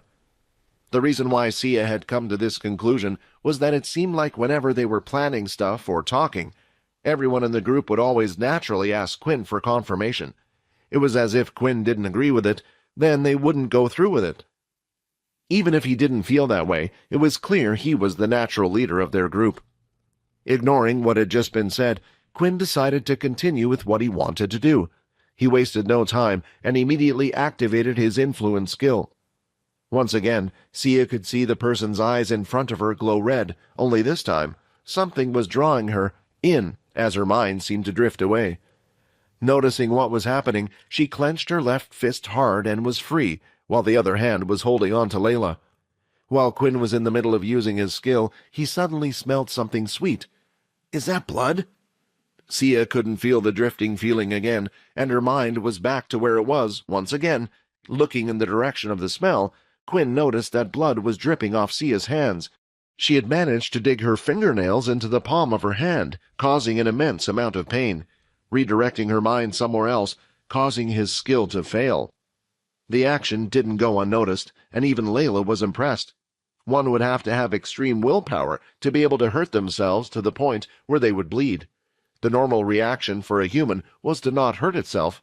Even the agents at Pure would struggle to do something like this. "Again, you guys tried doing something to me," she said as she backed away, now clenching Layla's hand even tighter. "Look, if it's about what I saw, I won't say anything. I don't know why you were hiding your abilities and power. The only thing I will say to you is, don't threaten me. I don't know who you think I am, but I'm not like the people you have met before. Remember, I'm keeping your secret, so if I need a favor from you guys, I'll be coming to you." With that, Sia slammed the door shut, and Quinn was unable to get the last word in. "Maybe it didn't work now, but I felt something," he said. Quinn could feel that it started to work, but her mind was too strong as she was able to resist his charm skills. If he was to get his charm points over 30, he was confident he could remove her memory. For Sia hadn't told their secret so far, even though there were plenty of opportunities. For now, he would just have to keep an eye on her and trust Layla to make sure she didn't say anything. Still, he would prepare himself for a plan B. Inside the room, Sia's heart was beating at an incredible rate, and Layla could feel and see this too. She was wondering why it seemed like Sia trusted her so much. She was just as much a part of Quinn's group as anyone else. Sia then looked over at Layla and gave a big smile. "Do you not even think of me as part of Quinn's team?" Layla thought. With the first job on Quinn's list done, there were a few more things he wanted to take a look at. In his hand right now was the blue crystal that he had obtained from the tunnel from below. He was sure Logan would be interested in such a thing, but there was a second reason he wanted to visit Logan as well. To see and test out the details of the new skill he had obtained, Shadow Eater. A knock was heard on one of the doors in the VIP dorm area, and while waiting for Logan to answer, Quinn started to look around the place. The area around them covered the same size as the area of the boys' dorm just underneath. Roughly 250 students were living below, so it made Quinn wonder how many VIP students were possibly at the school. The rooms were far larger, but still, whenever Quinn came up here, he never saw anyone come out of their rooms. It made him think that maybe most of the rooms were empty, or maybe they just liked staying indoors all the time like Logan. Maybe there were some students they still hadn't seen or met that were just as strong as Logan and Vordon. While in the middle of his thoughts, Logan opened the door and immediately pulled Quinn in by the sleeve before shutting the door behind them. To his surprise, Peter was already in the room as well. "I don't sleep, remember?" Peter said, seeing that Quinn looked confused. "Don't mind him," Logan said. "He was just helping me with my research." Looking at Peter, it seemed like he was being used as a human vending machine. In his arms, he held multiple sandwiches and drinks and was just standing there in one place. If he didn't know any better, he would have thought Peter's master was Logan rather than himself. When did the two of them get so close? Although this wasn't a bad thing, it would be good if Peter could listen to others without the need for Quinn to use his blood or force command on Peter. Logan quickly went to one of his workbenches, where it looked like he was analyzing something. He placed a strange-looking digital monocle on one eye and had his tool glove on the other. "So, what do you want?" Logan asked. "I came to give you a gift." As Quinn said those words, he stopped midway. Walking over to the bench, he had spotted that Logan already had what Quinn was about to give him. Currently on the workbench was the blue crystal. It looked identical to the one Quinn was just about to give. The crystal was placed in a strange device and had multiple wires and crocodile clips attached. Information was being processed from the crystal to the computer. After placing the crystal down by Logan's side, he let out a big sigh. "I should have known you would have taken one already," Quinn remarked, and proceeded to ask, "Well, what is it? Have you figured it out already?" Logan spun around in his chair and lifted his monocle from his left eye. It was slightly red, as if he hadn't blinked for a long time while inspecting the crystal. "I'm not 100% sure, but I can tell you one thing. These crystals radiate and give the same energy as a beast crystal," Logan explained. "What? But there were thousands of them underneath the planet. Is this the first time something like this has been discovered?" Quinn asked. Logan then proceeded to pick up the crystal. Quinn handed him the crystal and replaced it with the other one. After confirming that both of the crystals were indeed the same type, he began his explanation. "I don't think so. I have a little theory. I always found it odd that the military was so concerned about conquering the beast planets before the Dalki did. It didn't make any sense to me. Sure, the beasts could be used to make better weapons, but why the need to beat the Dalki to the punch? I think that the military doesn't just want these planets for the beasts, but quite possibly for these crystals we found as well. Maybe these crystals are also the answer to where the magical beasts come from in the first place. They don't mate like normal mammals. We've confirmed that much," Logan explained. "You said the crystals were like beast crystals. Do you know what they do?" Quinn asked. "That will be part of my next phase. When I find out more information, I'll come tell you. Thanks for the second crystal. Honestly, I was afraid of melting the only crystal I had, so this will be a big help to my research. Oh, by the way, did you find anything in the tower that might be interesting?" Logan asked. Since coming back from the portal outing, Quinn had never mentioned going to the tower. He was always amazed at how Logan was able to guess things, and after lying to him before, it felt a little harder to lie to him again. He looked down at his hand and saw the ring. In truth, the only thing he had obtained from the tower was the ring. There were other items, but he didn't get any. "I only got this beast ring," Quinn said. "There were other kinds of stuff, even a strong-looking sword, but we were unable to get it." Quinn went on to explain further specific details to Logan. He didn't say it was a vampire tomb, but did talk about the blood crystal he had in his hand and how it had got taken away. "It's a shame about that blood crystal. It might have also helped us out with these blue crystals as well," Logan said as he went back to inspecting the blue crystals. Looking around the room, Quinn spotted the VR machine. He hadn't used the one in Logan's room for a while now, especially since Logan gave him the stick that allowed him to connect to the private servers from any of the VR capsules. "Hey, you don't mind if I use that, do you?" Quinn asked. Logan wafted his hand in the air, not even saying a word. There was no need to ask Logan any more if he could use it. There was now quite a bond of trust between everyone in the group. They had experienced a life-threatening event together, and that always seemed to bring people closer together. After entering the VR pod, Quinn logged into the private server and was now in the white training space. "System skill, Shadow Eater, info." For the first time after unlocking a skill, there was no information on what the skill could do or its effect. While trying to use the skill, it was the same result. Before, he could use the system to activate the shadow skills, and this was the same with his blood skills. He would only have to think of the skill before using it, and his body would slightly start to react on its own. After repeating this a few times, Quinn got used to the feeling of each action, and eventually was able to perform them on his own without the system's guidance. This made the timing of the skills a lot faster, and the flow better. Some skills took more time to do that with, such as the daze and influence skills, where he still relied on the system for its help. So when he unlocked the Shadow Eater skill, he assumed the same. Only this time, when trying to use it, nothing would happen at all, and with no description of what the skill did, he was at a loss. Inside the game and room, he repeatedly tried everything he could with the shadow. Imagining in his head what the skill would be, he would try to initiate it using the shadow. After a couple of hours of trying, though, he felt like giving up. "System, why can't I activate this skill? It's unlocked, right?" "Once again, I don't know. Remember, I wasn't the one that created the system. I only helped design it." The system said, "However, I do think there is a way you can still learn it. The only thing I can think of is finding a teacher, another person who uses the shadow. Although, there might not even be anyone that knows how to use the shadow skill that is alive." Other than skill books, this was another way one would be able to pass down skills to others by teaching and showing how to use them. Family members and originals would often do this. "What do you mean by that?" Quinn asked. Once again, the system had decided to remain silent about his second question. "Isn't the shadow ability only compatible with vampires? Where the hell would I find a teacher for that, especially if you're telling me they're all dead? Does that mean I will never be able to use this skill?" Quinn was a little frustrated at the situation he was in. The skill had cost him one of the rewards he had obtained for completing the quest. Also, because it was the most expensive shadow skill to unlock in his system, he thought that it would be something amazing, something that might even greatly increase his power for the next outing, or even if unknowns were able to come after him. "Who knows?" the system replied. "I said there might not be anyone alive. That doesn't mean there isn't anyone there." Somewhere out there, on one of the beast planets, Arthur was walking by Ruby's side when suddenly his nose felt itchy and a big sneeze came out. "Whoa, someone must be talking about me," Arthur remarked. Inside one of the homeroom classes, at the front of the class, was a single person sitting at his desk.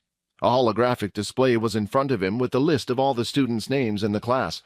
Both of his hands were up by the side of his head. Any second now he felt like he would pull his hair apart. "Why the hell does the school care about this event so much?" Dell complained. Right now he was trying to decide who to select for the 3 events that every class had to participate in. There were more events than these, but those positions were usually taken by the second-year students. Dell thought the same would happen this year, but it didn't seem to be the case.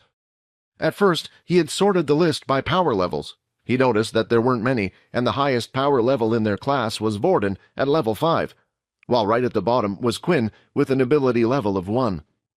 "Why did I have to be given a class with such weak students?" he thought. He knew there was a low chance of his class performing well, and rather than that being a reflection of himself, he felt like fate had dealt him a bad hand. Next, he decided to sort the list by the students' current rankings via points. This was based on the 2 assessments that had been conducted so far. The list drastically changed after that, shifting Quinn, who was right at the bottom, to near the top of the list with the rest of his teammates.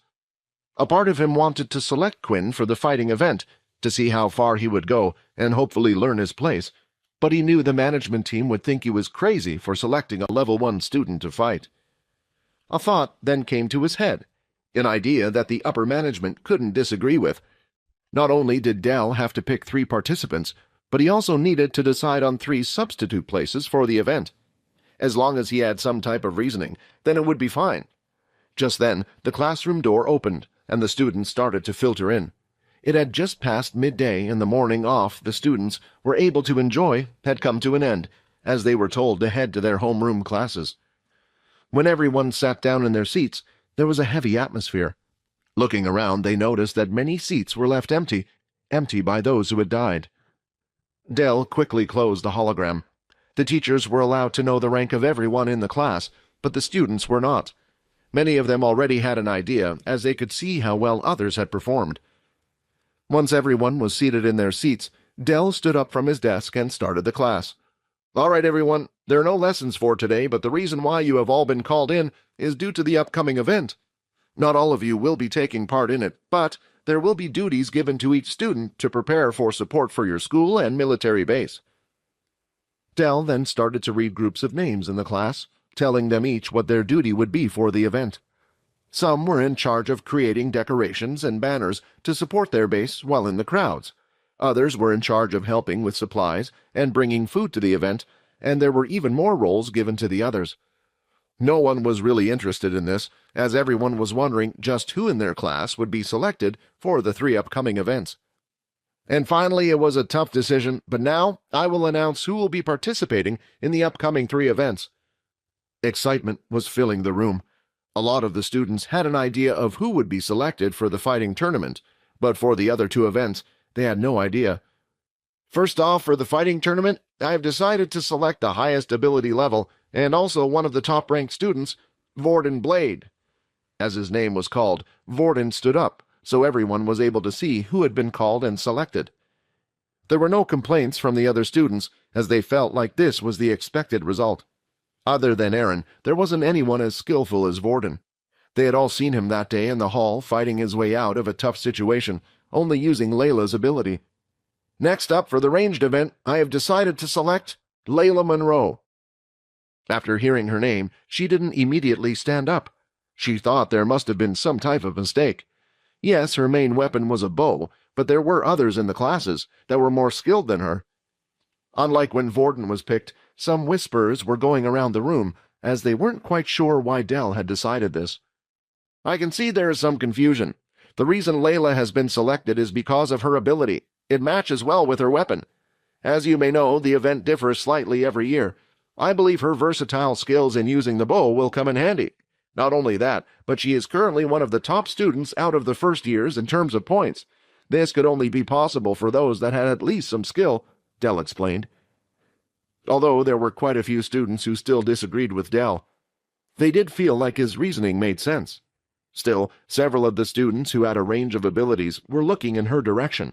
They couldn't help but feel that for some reason, a certain group of students were getting special treatment. After getting the most points for the portal outing, and now even taking 2 of the places in class. Finally, for the crafting tournament, I believe there is only 1 student in our class that is currently in the crafting club, correct? Benny Lee shall be the one who will take part in the crafting tournament. The crafting tournament was for those who mainly planned to become blacksmiths or some other type of tailor in the future. Their abilities usually complemented their forging process of creating great weapons and clothes. It was rare to have an ability that would match this, so they were quite hard to come by and highly sought out by not only different factions, but the military as well. Quinn was lucky that he had found Logan to create the suit for him. Otherwise, he would have to go off and search for a forger like Benny. Eventually, though, he knew he would have to search for one of these people in the future. If he wanted to carry on getting stronger, for him, he could rely on the shop for now, but the top equipment in the world needed to be created by top-class forgers. Quinn was a little upset that he was unable to participate in the event. He remembered Nate, who he had met in the VR game, had mentioned it multiple times. Quinn was also interested in facing him and other strong opponents. They had a plan with Vordon if anyone was ever to find out Quinn used shadow abilities. So there was a chance he could have participated in the tournament. Still, there was also the chance that there might be other vampires there who would see his ability. Day by day, Quinn could feel himself getting stronger, and it was only a matter of time before he would be able to protect himself from the threats around him. The problem was his friends. He needed to get even stronger so he could protect them as well. Now that all of the participants have been announced for the event, it's time for me to announce the substitutes. In case any of the participants get seriously injured before the event or back out and go missing, these students shall take their place, Dell explained. For the ranged event, Silly Dundee. For the fighting event, we shall have Quinn Talon. And lastly, for the crafting event, Sissy Rondo. The conversation between the students started to heat up now, as one of the names mentioned was someone who was well known in the class for being a level 1. Recently, he has been getting a lot of attention as well. "Excuse me, sir, but why Quinn? Isn't he the weakest in our class?" a student asked. But Dell surprisingly came up with a response Quinn didn't expect. "Do you think so? If we were to go by ability level, then perhaps you could say he is the weakest, but there have been reports that he has learned the martial arts taught by Leo quite well, and you all saw what happened when that advanced beast attacked us." Quinn was the only one brave enough to go in and try to rescue those students. Besides, it's only a substitute. Rarely has a substitute ever been called in to take part or fight in the tournament. Even though Dell seemed to be praising Quinn and giving him compliments, Quinn didn't like it one bit. He had seen Dell's strange character actions during the class's crises, and it didn't make sense for him to say these types of things. "If there are no more questions, then you are free to spend time as you wish for the rest of the day," Dell said as he went up and left the classroom. All of the current classes were doing the same thing as Dell's class, selecting students for the upcoming events and giving them each a role. While everyone was busy, inside the portal room, one of the green's portal energy started to flicker and warp. 2 guards were stationed outside by the door, while 2 more were also stationed inside to keep watch. They noticed the strange reaction of the portal. When something like this was happening, it meant someone was coming through from the other side. Both of them took a step back and got into a fighting position, while one of them pressed his hand up against his ear. "Report! Something is coming through one of the green portals. Still unidentified. We'll inform you immediately of what it is." Stepping out of the green portal was a human figure. It was a teenage boy wrapped up in a hooded cloak. He looked dirty and beat, and his skin had darkened from the sun. The boy started to look around the room. "Finally, I'm back! I can't believe it!" "Hey, you! Who are you? State your name!" one of the guards shouted. The boy held up both of his hands to try to prove that he was innocent. Wait, I'm a student here. Check your records." The boy then took off his hood, revealing his face. "See? My name's P.O. Blank." The last thing she remembered before entering the portal was her wristwatch being chucked out in the distance. She made sure to keep an eye on it, seeing that it had landed on the cliffside. It was the only thing that she had that would allow her to keep in contact with the others. It made her realize what a desperate situation she was in. There was no choice now. There was no turning back for Aaron. A target was set on her back by one of the most powerful humans in the world, and if she wanted protection from him, there were only a few people who could offer that, and one of them was the Pure Group. The man had grabbed her wrist and pulled her into the portal before she could even brace herself for what was to come. Holding on tightly, the 2 of them continued traveling through the portal. The man had a strong grip and made sure that Aaron wasn't going to let go. The 2 of them needed to end up in the same area. However, Aaron didn't try to resist. If she did, who knows where she would end up. They were now heading to the Pure Base, an unknown location that hadn't been tracked down by any of the big families or the military. A few moments later, the teleportation finished. When the 2 of them had reached the other side, and she opened her eyes, there was only one thing she could see: white. She looked around, and both she and the man seemed to be in a completely solid white room. The floor was white, the ceiling was white, and even the walls, making it hard for her to tell how big the room was. There seemed to be no exit or entrance either, and while standing there, the room started to freak her out a little. "Welcome. I hope James wasn't too rough on you," a female voice said it through a speaker. Although the sound from the speakers sounded strange, usually in a room like this one, the sound would echo as it bounced through the walls. Instead, it was as if the sound was being directed straight at her eardrums. She felt like she could hear the person who was speaking as clearly as if she was wearing headphones. Looking around, Erin was unable to even see any speakers. Assuming that the man who was with her was James, the person the speaker was talking about, she tried to look at him to see if he had any answers. She then noticed that he was already walking towards one of the white walls. As soon as Erin took a step forward to follow him, James immediately swiveled around and drew his sword, pointing it at her neck. The tip of the giant blade was only centimeters away from her throat. "I'm afraid you will need to stay in the room for now," the speaker said. "Although one of our agents recommended you over, there is still a chance that you might be a spy, you see. So we need to be positive before proceeding any further. After all, once you step outside of this room, Pure will be on the other side. I hope you understand." The voice seemed like it was trying hard to sound soft and sweet to reason with her, but Erin could tell that behind these words were threats, and James, pointing his blade towards her, made it more apparent. Taking a step back, Erin then proceeded to sit on the floor. "I understand. Whatever you need from me," she replied. "Excellent. Just stay in here for now, and someone will be here in a moment."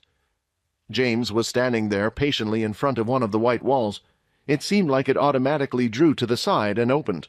He then left the room, while Erin was left to be there all by herself. She waited, patiently at first, sitting down, expecting someone to come back soon. She didn't know how much time had passed. While sitting down, she had managed to count to 1,000 out of boredom, and she had even waited for more before starting to do that. There was nothing in the room at all, and no sound could be heard. It was so deadly quiet that she could listen to her organs squirreling and making noises as everything moved all over inside her body. Slowly, the room was starting to get to her. It felt like the walls were beginning to come closer and closer, but she felt like it must have been in her head. 2 people were watching inside the white room from outside. They were looking through what looked like a double-sided glass window. It was digitally created and projected with a white wall appearance on the outside to match the room. While the 2 people could see Erin clearly, she could not see them. One of them was James, the person who had escorted her here, while the other was a slightly older woman who looked to be in her late 30s. She had short brown hair, and her hands were behind her back while watching Erin carefully. "How long do you think she'll last there?" James asked. The older woman looked at Erin carefully. Right now she was still sitting on the floor with her eyes closed, as if to give off a relaxed look. However, if one was to look at her face closely, one could see she was in a great pain. Her eyes were twitching, and the goosebumps on her arms were already starting to show. "The longest someone has ever lasted in the anechoic chamber was 1 hour. She has done well to last half an hour already. She seems to be a strong-willed person," the woman replied. The anechoic chamber was a soundproof room that went into the negatives when it came to decibels. When inside long enough, one's senses start to get disorientated. The sound of your heartbeat gets clearer, the feeling of the blood rushing around your body is heard, and one doesn't know what is real from fake. Every new member of Pure must first go through this trial. The idea was for it to test one's mental power and state. It gave them an idea of how much potential a candidate had for the future of the organization. Specific tasks would require a strong mind, such as infiltration and so on. The 2 continued to look at Erin while the timer above them continued. It had now been 40 minutes since Erin had entered the room. Her eyes and body continued to twitch. "Is this some type of test? It's clear that this isn't an ordinary room, and they haven't come to get me out of here yet." She then thought back to seeing how mighty James was with his sword, and how he was able to kill the beast with a single swing. There were some strong people at Pure, that was clear. If she wanted to get stronger, then the best way to do that was to climb to the top as quickly as she could. Finally, she started to realize that closing her eyes and trying to focus the strange thought away wasn't working. It was just making it worse. Instead, she decided she would get up and start to practice some martial arts. She practiced every day anyway, and sometimes it was the best thing to keep her mind off things. When trying to stand up, her legs gave in, and she immediately fell to the floor. "What's wrong with my body?" Everything was disoriented in her mind and sound. That she was no longer able to recognize her senses. As she couldn't stand up, she started to think back to why she was here in the first place. Anger was always another good fuel for her to fight through the pain. She thought of True Dream. She then started to think of the Dalkey, how both of these things had taken everything away from her. "Ah!" Erin started to scream as she grabbed her head, and it seemed like she was going mad. 45 minutes, the old woman said with a smile on her face. "Looks like we have a new prodigy in our hands." James immediately rushed into the room as soon as he had heard the scream, but when he reached Erin's body, it looked like she had already passed out. Sweat was dripping from her forehead, and droplets of water were heavy around her body. Brushing her hair back, James took a closer look at her face. She looked like she was still in pain. "You did well," he whispered. "Hurry up, James," the woman said to the speaker. "We must take her to the next area. More tests await her." When Erin woke up, rather than a white room, right now she was in a pitch-black room and couldn't see anything. She felt a soft fabric covering her eyes, so she assumed she was blindfolded. "Looks like you're awake," a male voice said from behind. She could assume she had been moved because the sound was different from when they were in the white room. She also recognized the voice, although the man didn't speak much. She could tell it was the same man who was with her before, James. The soft fabric that was covering her face had been removed. Still, her eyesight remained almost pitch black. Whatever room they were in, there wasn't a single spark of light. It was clear that they were either testing her or still didn't trust her. There were always rumors going around about how crazy the members of Pure were, and although Erin didn't outright believe them, as the news reports would be biased, after a few first impressions of arriving at the base, she was beginning to agree with what she had heard. The only thing that was keeping her going was the fact that Layla, who was also a member of Pure, was such a kind-hearted person. Did she go through the same thing? Erin thought. The last room Erin was in was torture for her. After just 20 minutes, she could feel her mind starting to crumble, but she held on for as long as she could. The room was there for a reason, and it was clear it wasn't made just for her. It might have even been used for training their members. If Layla, too, had gone through something like that, Erin was starting to change her opinion of Layla being weak. She could imagine a regular person only lasting about 15 minutes. However, truthfully, she had no clue how long she had spent there. When in the room, a second felt like a minute. Although she couldn't see anything, she felt that her arms seemed to be strapped down and her back was upright. She was sitting on some kind of chair. The sound of James shuffling around and moving could be heard, and he seemed to be sticking a sticky substance over different parts of her body. "Don't worry too much. This is a normal procedure for everyone who comes to us for the first time," James said. "As long as you tell us the truth, you'll be all okay." The sound of another chair shuffling forward was heard, and James was now sitting directly opposite Erin in the darkroom. "I just need you to answer me some simple questions. All you need to say is yes or no, understand?" James asked. Erin was in no position to give snappy answers, so rather than snapping back like she usually would, she complied. "Yes," Erin replied. "Ding!" The sound of a machine to her right made a bell-like sound. "You are Erin Haley, correct?" James asked. "Yes." Once again the ding sound was heard. 18 years old? No. Ding. Female? Before answering this time, Erin paused slightly. No. Ding ding. This time the machine rung twice instead of once. When answering the question, Erin had answered falsely on purpose, as she had a suspicion of what the machine was, and now she had confirmed it. It was a lie detector. Usually one would have an ability user come over and check if they were telling the truth. Since Pure didn't have many ability users, it made sense for them to use technology instead. "Oh, we have a smart one," James said. "It wasn't like we were trying to hide it, otherwise we would have muted the rings. But if we catch you in a lie, remember this will be bad for you. Very bad." James then went on to ask Erin more questions. Most of them were very basic questions at first, mainly there to confirm that she was who she said she was. Pure had done their research as soon as Layla asked for her friend to be taken in. They looked into the details and could tell her parents had died. The next set of questions went on to confirm that she had just lost her abilities in the True Dream incident. So far, it seemed like everything was going well, and she wasn't a spy. All the information was currently being recorded and being sent over to the older woman, who stood outside the darkroom. "Are you the only one that knows about Layla's true identity as a member of Pure?" James asked. So far, Erin had almost been able to answer every question that had come to her instantly. For this one, she paused. If they were asking something like this, it meant that Pure didn't want others to know Layla was there. However, her hands were tied, even if she lied. They would know. The problem was that she thought about who would get the blame. Would it be Layla or the others that knew about her? "No," Erin replied. At that moment, she wished she could see the expression on James's face. Perhaps it would have told her something about what they were planning to do to the others. Instead, she started to feel the fabric folded over her face once again. When she was able to see again, this time she seemed to finally be in a room with some sort of color for once. The room was small, and she was currently sitting at a desk. It looked like she was in some type of classroom that was filled with around 30 students.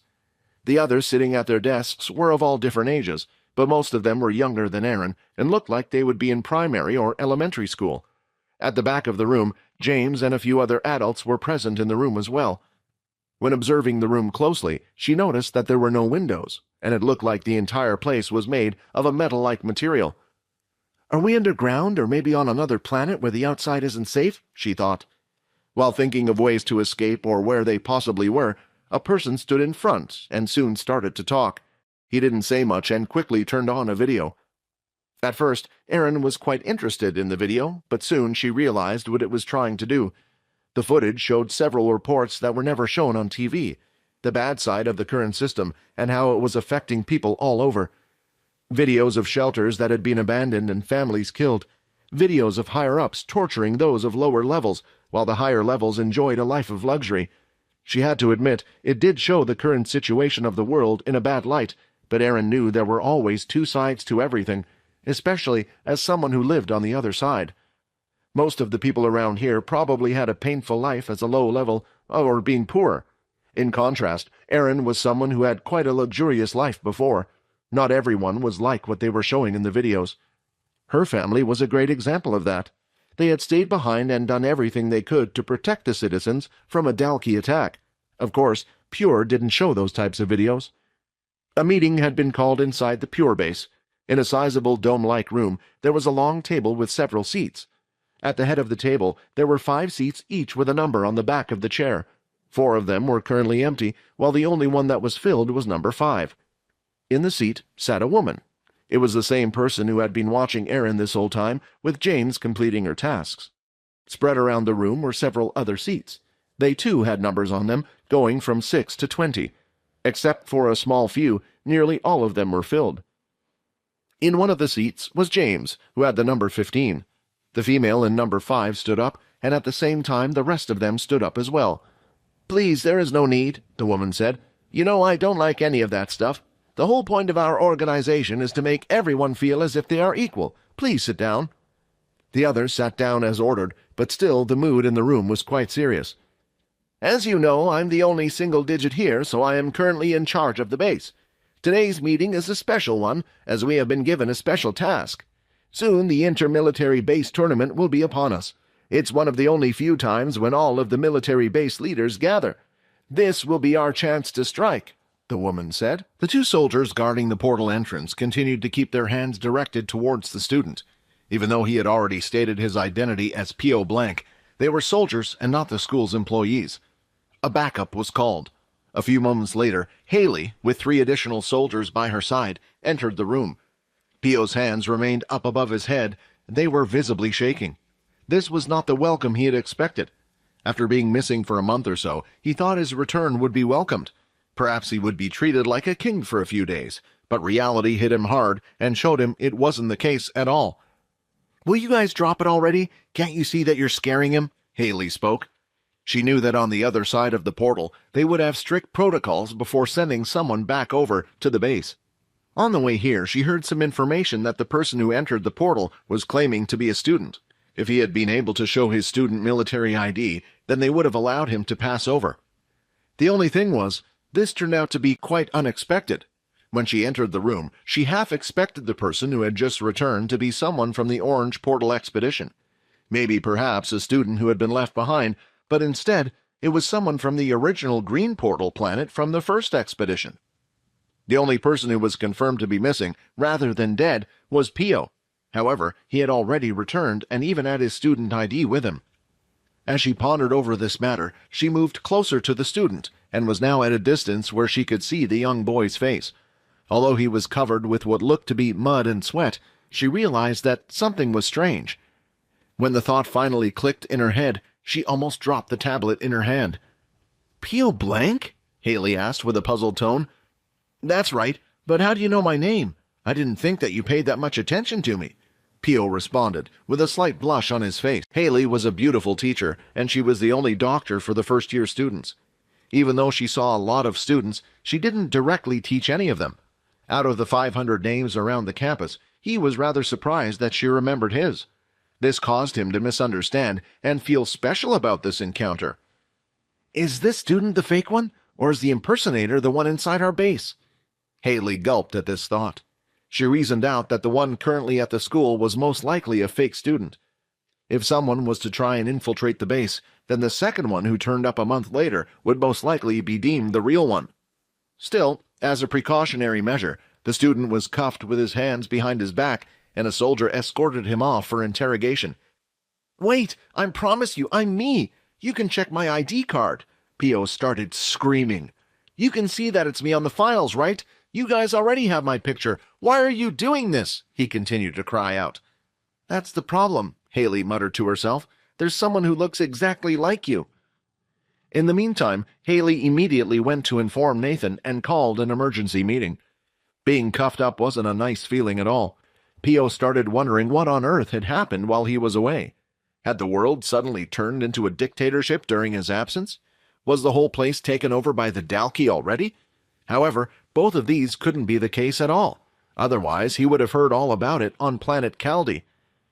"I think I would have rather continued spending all that time in the desert than be treated like this," Pio regretfully complained in his mind. What soon came after made him change his thoughts. As soon as the doors to the supposed interrogation room were opened up, he was greeted with a full meal, desserts, and even a luxury bed in one location. He didn't know that the school had such a place. Pio's eyes were fixated on the food. He hadn't eaten a proper meal in days while he was traveling through the desert. Luckily, he ventured off in a certain direction, and when he thought he was about to pass out and starve from hunger, he came across a group of travelers. They escorted him to a shelter nearby. However, the bad news was that the shelter wasn't owned by the military, but by a faction instead. After the travelers kindly took care of him and fed him for a single night, Pio was left to survive all on his own. He worked hard during his time at the shelter and gathered up as many credits as he could. Eventually, he was able to buy a map. This was the moment more bad news came. The distance between the shelter he was currently at and the place he had to go was quite far. If he was on his own, he still wasn't sure he could face the beasts he would meet on his way. This was why he continued working hard and earning even more credits. Luckily for him, his ability for being able to duplicate any type of beast weapon came in quite handy. It allowed him to earn the required credits and eventually hire an escort team quicker than normal people. He finally made it back. But still, during that whole time, he never splurged his credits on a good meal. Drool kept falling from his mouth as he stared at the food before him. "You can uncuff him now," a deep voice reverberated in the room. After hearing the sound of another person in this place, his eyes gradually averted from the food as his head turned in another direction. He was now staring at the second-year general, Duke. What? Why isn't it Nathan? Pio thought. Usually, as a first year, all matters related to them would be assigned to him. "Now, before we let you tuck yourself into this nice meal, I need you to tell me everything that happened," Duke asked. Duke had eyes and ears all around the school. It also included having some soldiers grab information from here and there. The incident of what happened in the portal room had reached him, although Haley had already instructed that no one was to leak any of this information to the students. The information may not have leaked outside, but it still managed to reach Duke. For some reason, his hunch was telling him that something wasn't right about this situation. This was why he had an unusual amount of interest in this. Perhaps the infiltrator was related to Pure. Ever since they angered True Dream, Duke had gotten the heat for that situation. He was now enraged with Pure. The female who wore white robes entered the room and did her usual job. While questioning, she should be able to tell if Pio was lying or not. After about 30 minutes of a non-stop barrage of queries, Pio's mouth turned dry from recounting everything that had happened to him in the last month. Every single word he said so far had been the truth. They even managed to confirm that he was the real student. However, there was still one thing that bothered Duke. "So you're saying that you never saw the Dalki? Are you positive about that?" Duke asked. My memory is kind of a blur, honestly speaking, but I would have remembered a Dalki attack. So no, I didn't see the Dalki. Pio responded. The reports that were mentioned back then didn't match up. Originally, they assumed that the Dalki had completely killed Ben's group of 5. 2 of the bodies were found near each other, and later on, 2 more bodies were discovered. Although they were far apart from the rest of the group, Pio was presumed dead at this point. The original speculation was that 3 out of the 5 escaped the Dalki, and that's why their bodies had quite some distance between them. Despite their efforts, they were still killed.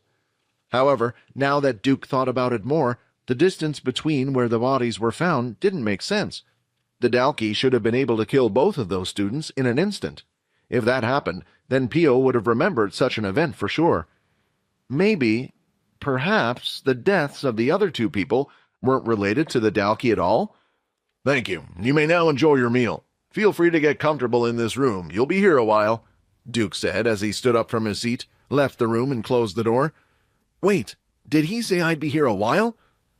Once Pio mouthed these words, 2 soldiers stood in front of the door and blocked the exit. The selection process for deciding which students would take part in the intermilitary event had been decided. In Logan's class, they had just finished selecting the roles. Logan himself had been selected for the crafting event.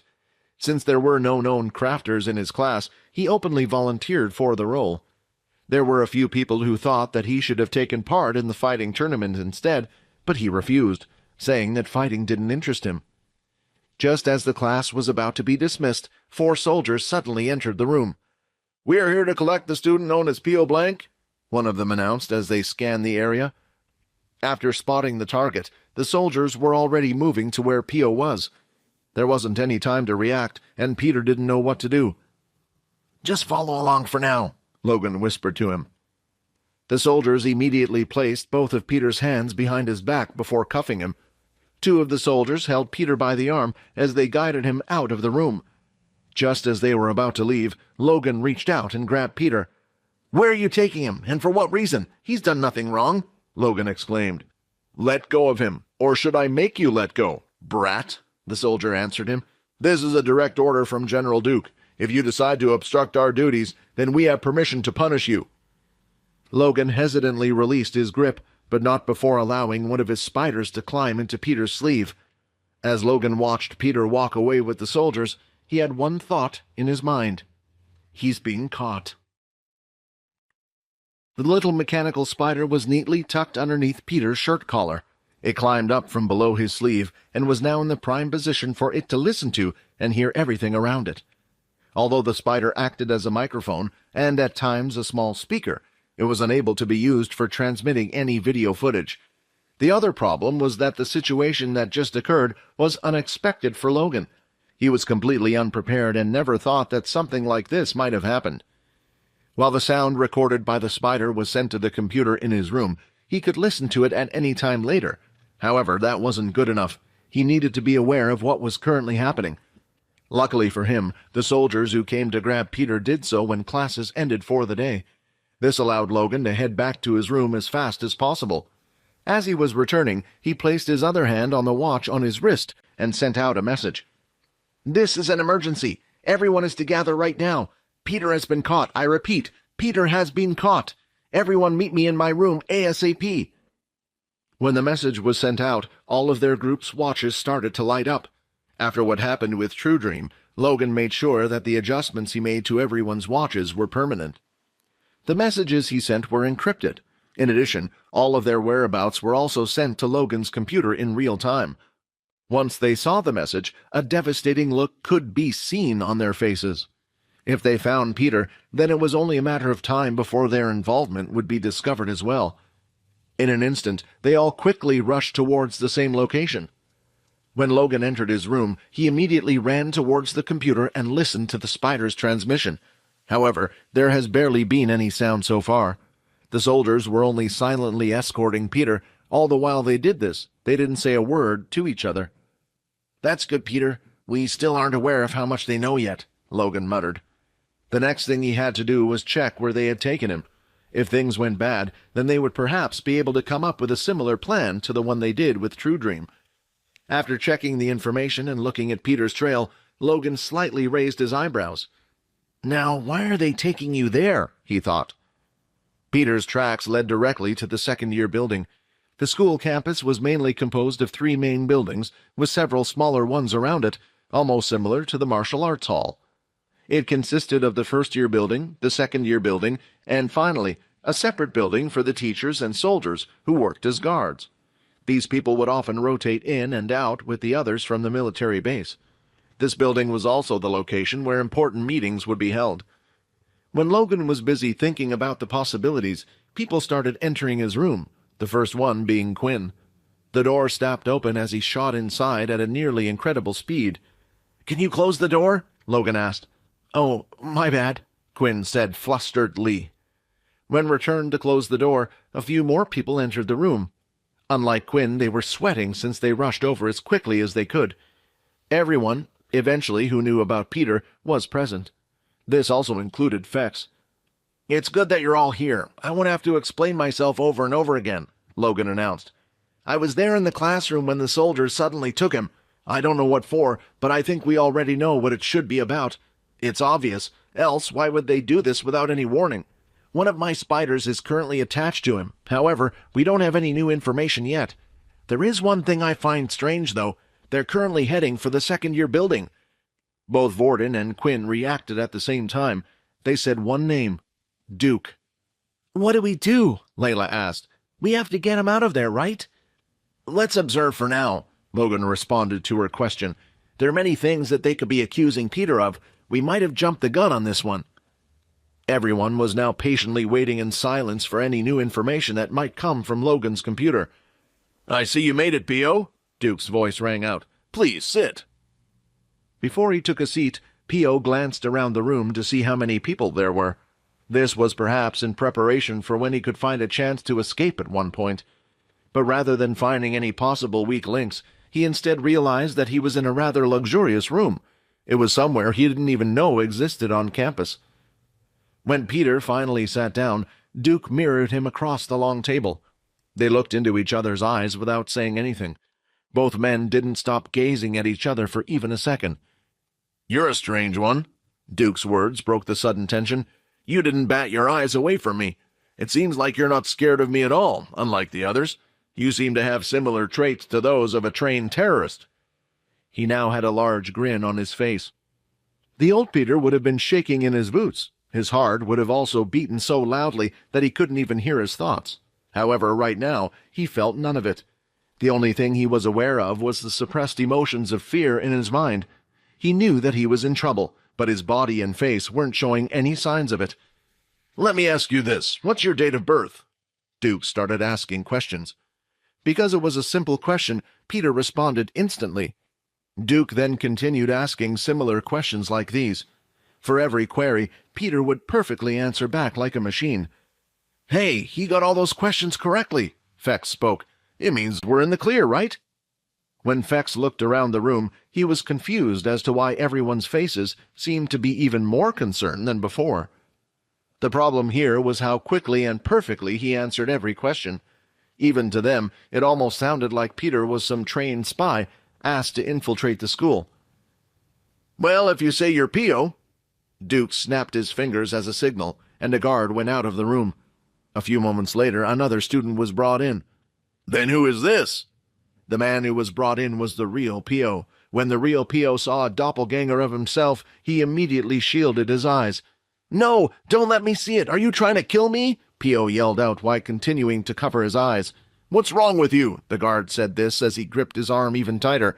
They had been rough with him for the last few hours, and still didn't treat him like a student. Instead, they handled him more like a captured intruder. "Don't you know that if you see your doppelganger, you'll die in real life?" Duke let out a sigh before continuing. "As you can see, the jig is up. We already know that you're not the real P.O. You're most likely a spy since you've chosen to hide your identity like this. My best hunch is that you're using a transformation skill. We have the perfect person for people like you." After waiting for a while, Nathan was finally brought into the room. He had an ugly expression on his face. "What are you doing, Duke?" Nathan stormed in while stomping his feet hard. "The first-year students are my duty, not yours." "I believe this matter will concern me a lot more than you," Duke coolly talked back. Nathan stopped walking and listened to him. Usually, Duke would bluff. However, he felt like the man had some weight behind his words. "Why don't you just use your ability to find out?" Nathan looked at the two students standing next to each other.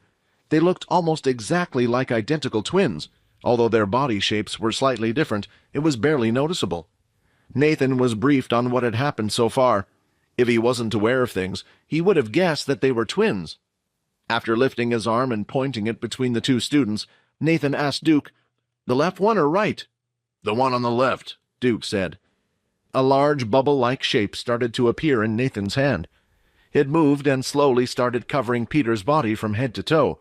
From another point of view, it looked as if the bubble was slowly eating him alive. When Peter was completely sealed in the bubble, he started feeling strange energy in his body. It made him feel as if he was being drained. In just a moment, he fell to the ground. Although he didn't feel any pain, Peter felt like he had just gone through a huge battle and had completely used up all his MC points. When he managed to lift his body off the ground, the others could finally see his face. "I knew it!" Duke exclaimed. Both Duke and Nathan knew exactly who the student before them was. They had already ordered other soldiers to put up search posters just in case they escaped from campus. "Peter, Chuck, but how? You were with Pure and your ability. It was an Earth one, not something like transformation." Nathan gasped in shock. "This makes no sense." The group had been listening to everything that was happening so far, but not a single one of them moved from their spots, apart from Layla. "What are we doing right now? They already know he isn't P.O. We have to get him out of there," Layla grumbled. "But how?" Logan replied. "I hate to say it, but for once, I have no idea how we can get out of the current situation. With True Dream, Peter hadn't been caught, and we knew that he was coming beforehand. This situation is something we can't control. They already know his identity, and if we try to help him, we would only expose ourselves." After listening to Logan's words, Quinn clenched his hand into a fist. Vordon, who was right by his side, saw this. "He's right, there's nothing we can do." Back in the room, Peter was still trapped in the bubble, drained of his energy. Keeping in mind that there were multiple soldiers and two generals around him, he processed multiple scenarios in his head. After looking at things, he finally knew that there was no chance he was getting out of this. "Finally!" Duke had a grin on his face. "Mr. Jack Trudream will be very happy. He said to inform him if we found one of you. We'll wait for any further instructions." Hi, Quinn here. Wondering what happens next? If you want to jump the queue and unleash all episodes, click on the link here and install the Pocket FM app.